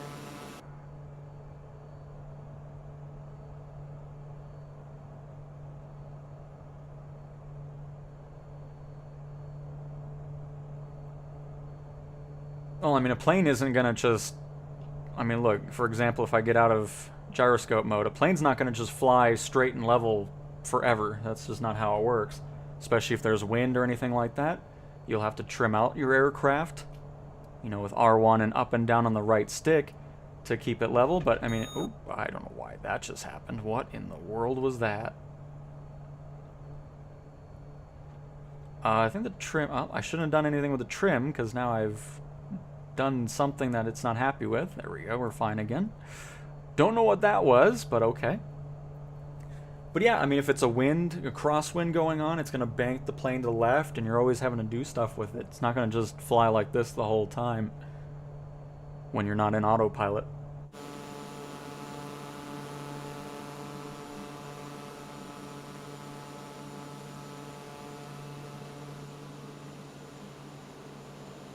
And you know what? I know where we're going to land. We're going to land over on a cool little airport. I really liked seeing this in person, because it's tucked away on a dead-end road.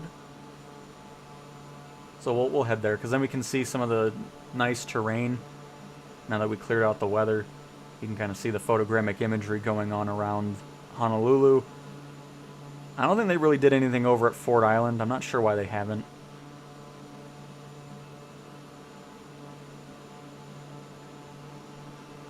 But we can pop over there. Finally purchased, can't wait for it to finish down. Oh, very nice, aviation boy, very nice. You're gonna have an absolute blast of a time. And Dano, oh, you're okay, you're Daniel. I know I was seeing, oh, there you are, nice. Well, thanks for joining, glad you're having a blast with the flight.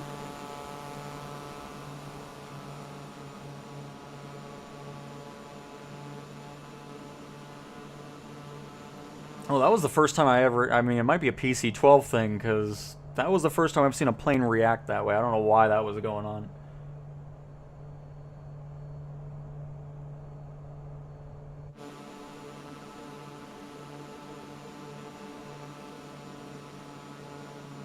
U.S. government vessel. Nice. And the Patsy Mink boat. But, yep, here's Pearl Harbor. There's McDonald's right there off our nose. That's always a great... They made great food there all the time. But yeah, that's McDonald's right off our nose.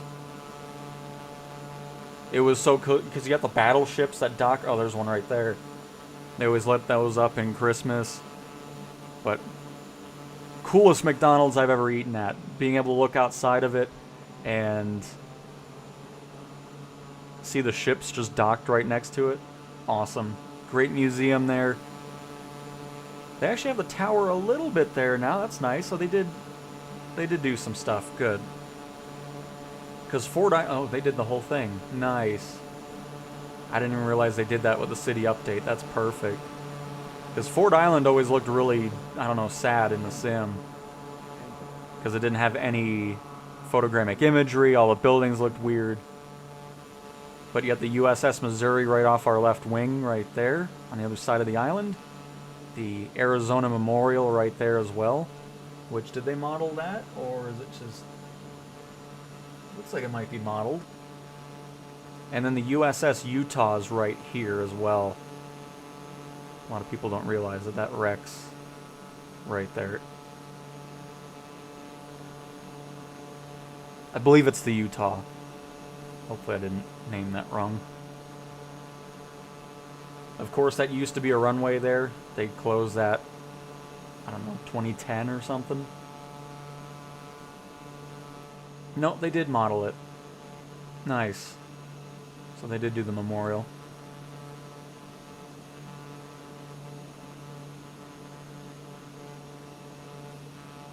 So that must have all been part of the city update then. Yep, and the Missouri.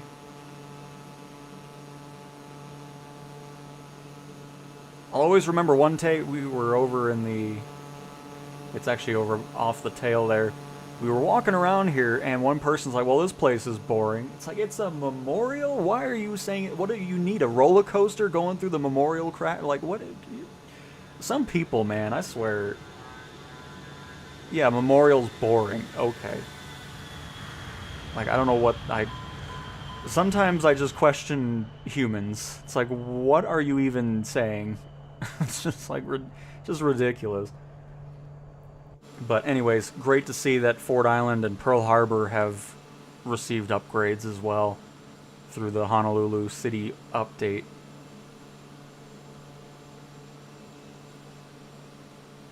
But we'll just follow the coastline, go to Makaha, and kind of loop back to this little airport tucked away on the northwest side, northeast side of the island. And yes, Paul, yep. Red Stadium, the one that we flew over earlier. That one that you can see just a little bit. That's Aloha Stadium.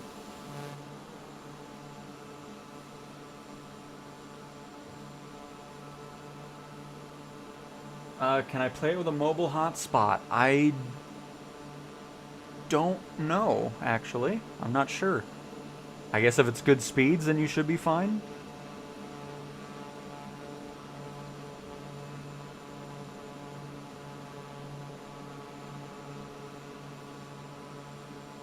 That is Barber's Point over there. There was this great restaurant. It was always a weird one to go to, though, but it was at the golf course.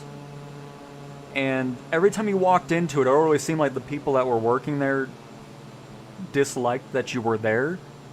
But I didn't care because they made great food there, so it worked out. Oh, crap. But yeah, it was weird going in there, but hey, if the food's great, I don't care.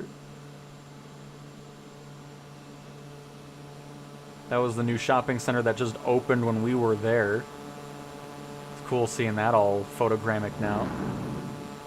Because, yeah, this whole... Oh, boy. Hello. Are you okay? Let's calm down.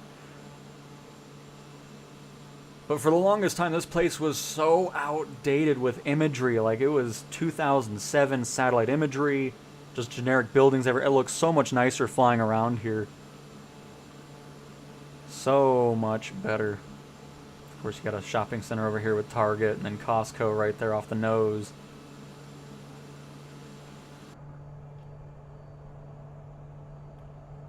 Oh yeah, there's the Costco. And then Target.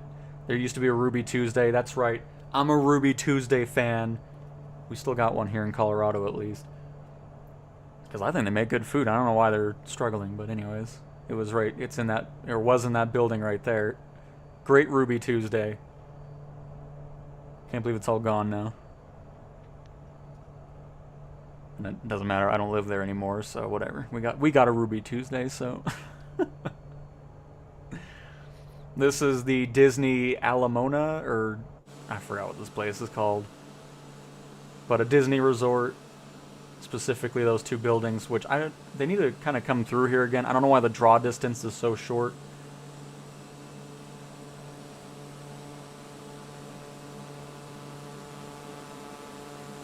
Walked around in there for a bit, and it didn't feel like it was a Disney thing at all. Like, it just felt like a random resort. I did see Goofy walking around, though, so I mean... That was as much Disney as I got out of that experience.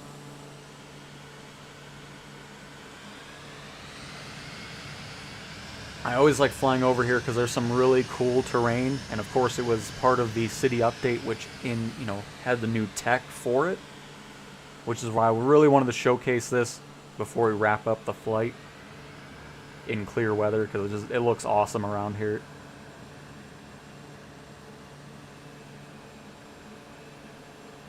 Your dog's name is Ruby Tuesday? Are you just joking about that, Adam? You don't joke about Ruby Tuesday.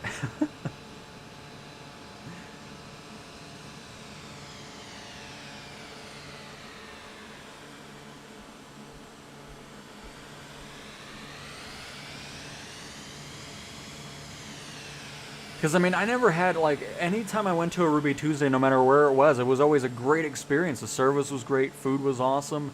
I'm not sure why they're such a struggling brand. But there's just less and less of them now. And now I'm sad. So the stream shall conclude. Oh, man. Oh, gotcha, Adam.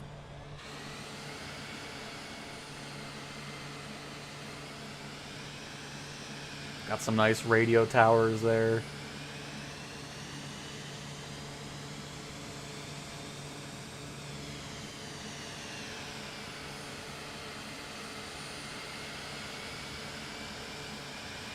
Some golf balls.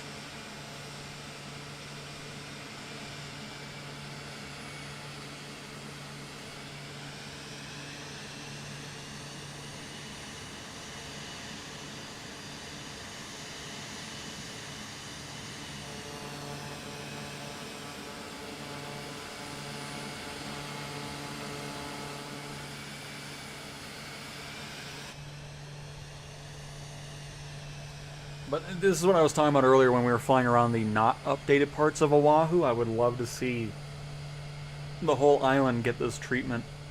No, I have hiccups. This is perfect.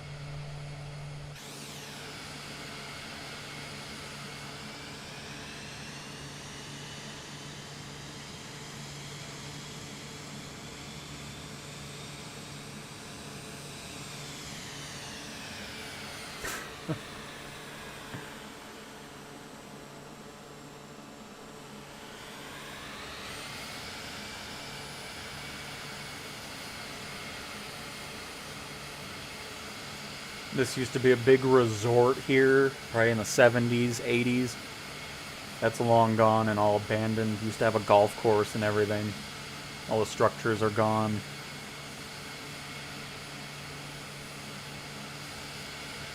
Where I first stayed. In those condo apartment things.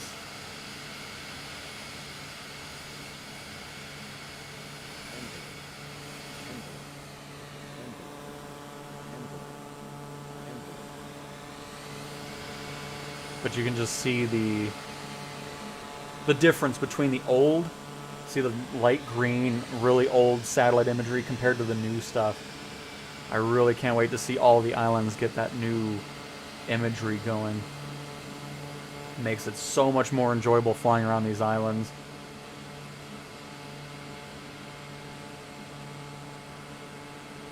Not Ruby Tuesday. Tuesday. Yeah. But yeah, I think they might have some international, I mean, maybe not anymore, I don't know anymore. I haven't really kept track of it. As long as my one in Pueblo stays open, I'm happy. And if that one shuts down, there will not be a stream for the rest of whatever year it is. But Whiskey is almost to that airport I was talking about. Just around the bend here. Oh, it's so awesome seeing so many of you still sticking with us. I love it. Glad you're enjoying these flights. I know I've been enjoying them as well. And it's always nice flying around a place that I'm somewhat actually familiar with. Most of the time we're just flying over things that it's like, oh, what's this? What's that?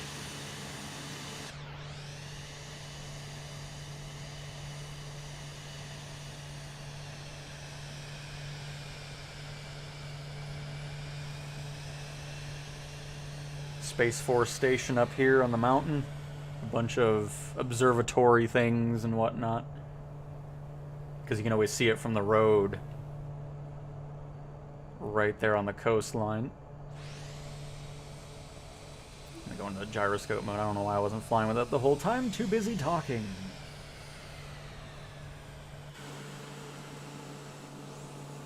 Because yeah, you can see the road up to it. And I'm sure there's other things up there too alongside of the radar station stuff. Awesome, Zenith. Glad you've enjoyed. I'm always at work during stream. Hopefully join a few times over the holidays. Hopefully as well, GSR. I mean, again, I know people want to see, especially in the States, because, you know, obviously we're flying in the morning, early afternoon. I'm typically not around in the evening, which is why I do stream at this time. But we'll definitely be live, probably Christmas Day. Probably do another little flight there. Obviously there'll be something else between that, I'm just saying, in that time frame. But yep, and then tucked right at the end, because this is, I mean, you could probably drive here, it's just a dirt road that isn't there. So for me, it dead ends. Because I'm not going to drive on this bumpy dirt road over here. But it's just cool having this little airport. A lot of general aviation does stuff from here. I'm going to go ahead and pause and let that Vision Jet go by a little bit.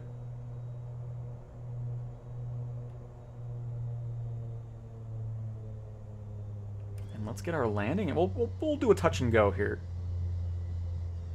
Actually, no. We are going to land because then we can watch everybody else land. That's what we're going to do.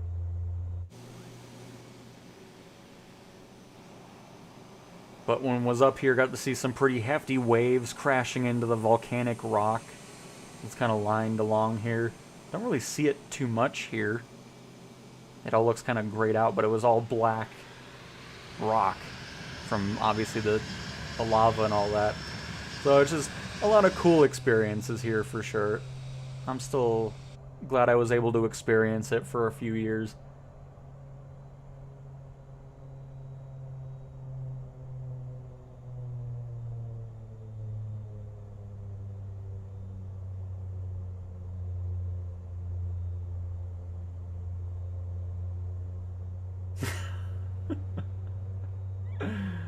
Oh, great.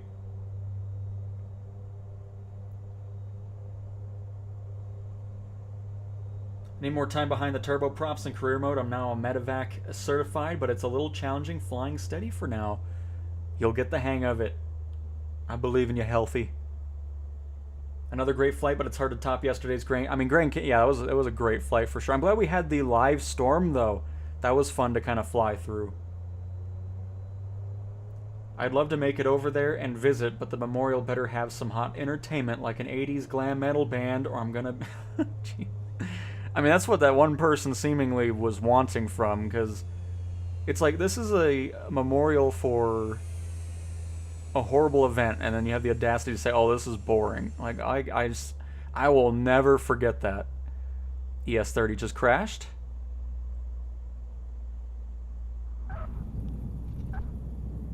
Nice.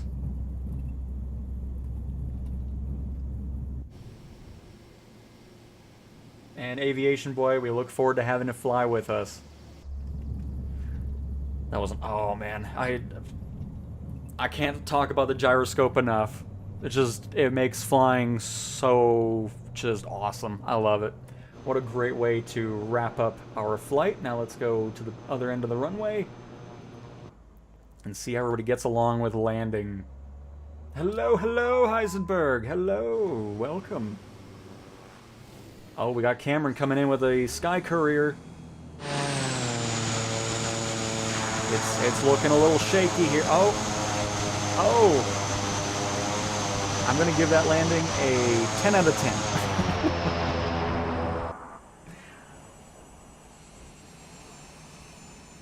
Oh, we're not going to see the C-17 and FMJs in. It'll be a Boeing 747 instead. Oh, we got another Sky... Oh, yes, we do. Nice. A lot of Sky Courier. I love seeing that. Another one of my favorite planes.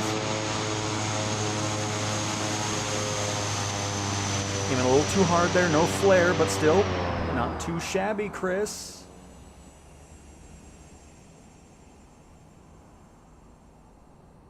We got Thomas in a Vision Jet. Let's see if he's actually in one. Yes, perfect.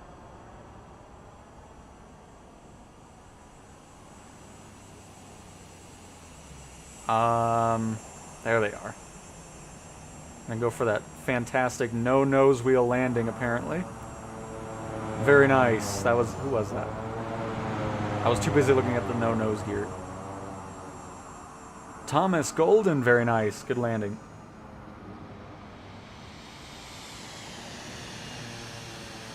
Got Freeze in here, wrong time, wrong place.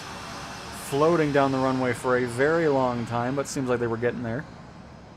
Sky Courier's in reverse thrust, kicking up dust. We got Zenith coming in with the Corvallis. Look at the 747. Oh, that looks cool right here. What a shot.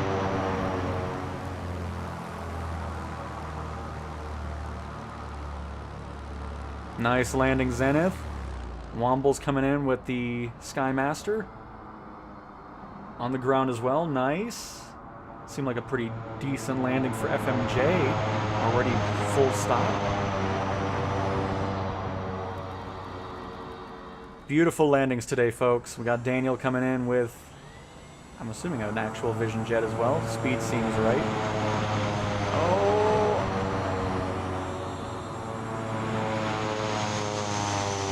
Nice, Daniel. Very nice. And I think that is everybody. Everybody's on the ground now. Oh, nope, we got one more. In the Albatross, I believe. We'll keep an eye on him. See if there's going to be a landing attempt. Well, alright, everybody. Hop on over. As usual. I mean, for me, I very much enjoyed that. That was great. I like doing it that way, though. Instead of just being in this... I mean, we did a lot of it in the PC-12 this time, but... I like hitting random airports, doing the touch and goes and stuff. And then if it's like what we did yesterday, it's nice switching between different planes as well, while still going through some, you know, tips and things to help you with landings. What is this? An S2, whatever it is. I want this in the sim. This thing looks fantastic. Can we get this flyable, please? I like that. And Foggy and a King Air. Got Whiskey here, Stocky. Hang on. What happened to...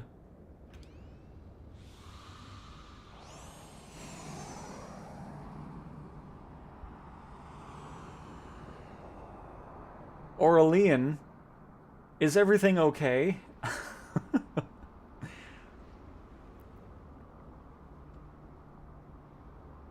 I'm trying to...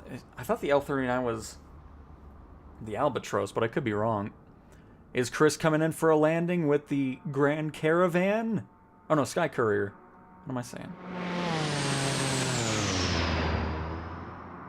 Oh, Cody's back here too. And an icon. Nice. Okay, we can wait a little bit. We got to see the landing.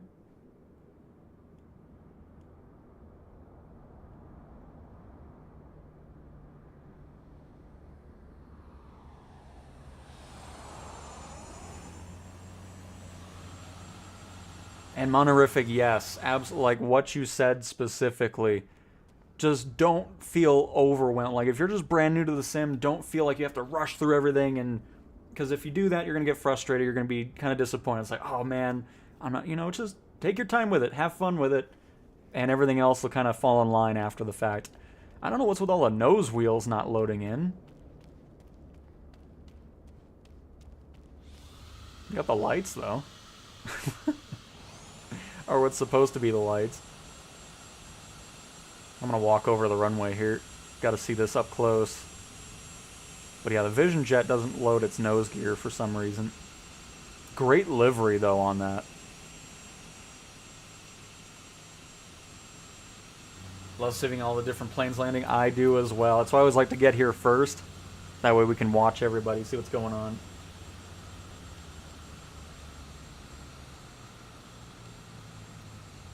I did like that shot, though, with the 747 behind everybody else. Looked really cool. I also like the fact that they made it to where multiplayer players actually walking around are modeled, too, instead of it just being empty.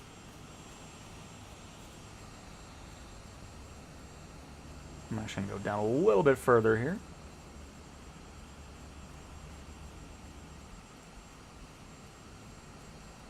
Nose wheels over. Yeah, who needs that?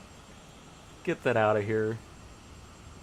Is there a way to set up a notification bell or alert on YouTube when you start to do a sim live? Kelvin, there should be a bell or something like that. Oh, nice, Chris.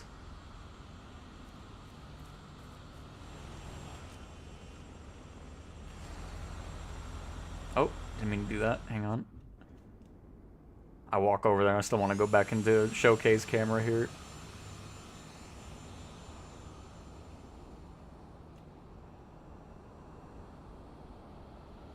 There he is. The icon. Let me get my camera all set up here. That's not what I meant to do. There we go. Oh, I just put in lock. Oh, hang on.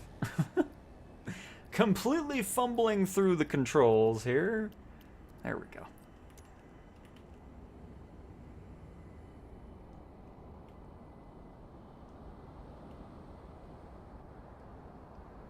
And welcome to Crab Simulator.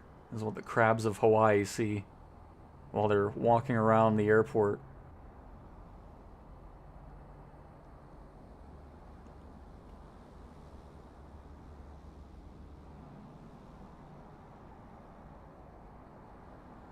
And Heisenberg, you are welcome. No pressure at all. We're all watching. Yes.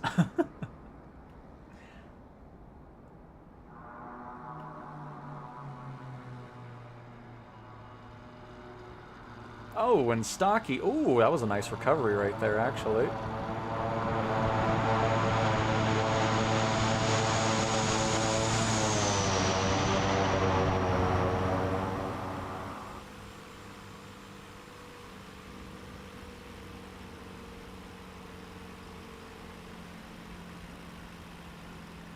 Oh. Very nice. Very nice, Cody. Very nice. And there we have it, everybody. Everybody's on the ground. Oh, except for Thomas. I think we might have seen a landing from Thomas already, but we can watch another one. That's fine.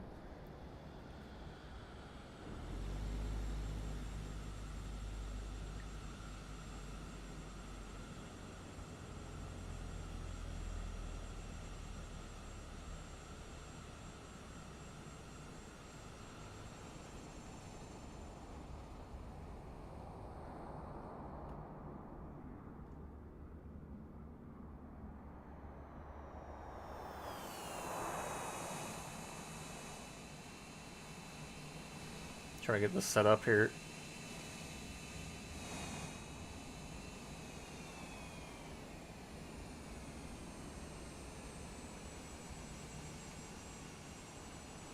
That's still really twitchy for some reason.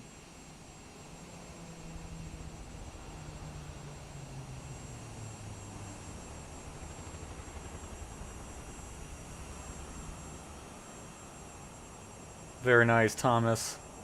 Very nice indeed. Wow, it looks like an air show over here. I love that. Got a Huey coming in with Womble. What a collection of aircraft. But anyways, like I was gonna say, I really hope you guys enjoyed this, either as a viewer or a participation, or person that participated, is what I'm trying to say, in the flight. It's always a blast. And here comes the Huey. Still awesome we got that for free, too. The whole sim's awesome. I mean, there's nothing else. I mean, look at that. Who needs a parachute? They need to work on that, though. But yeah, so again, thank you guys so much for the continued support on watching the content, joining us in the sim. It's always a blast, and I want to just say a quick thank you to the lovely FMJ, 516 Diecast, and NJ for giving us, or using the super chat feature and supporting the channel that way as well. So, thanks for watching, everybody. Enjoy your weekend. And I will see you probably on Monday. Make sure I don't miss anybody else on chat really quick. Nope, we're good. All right. Goodbye, everybody.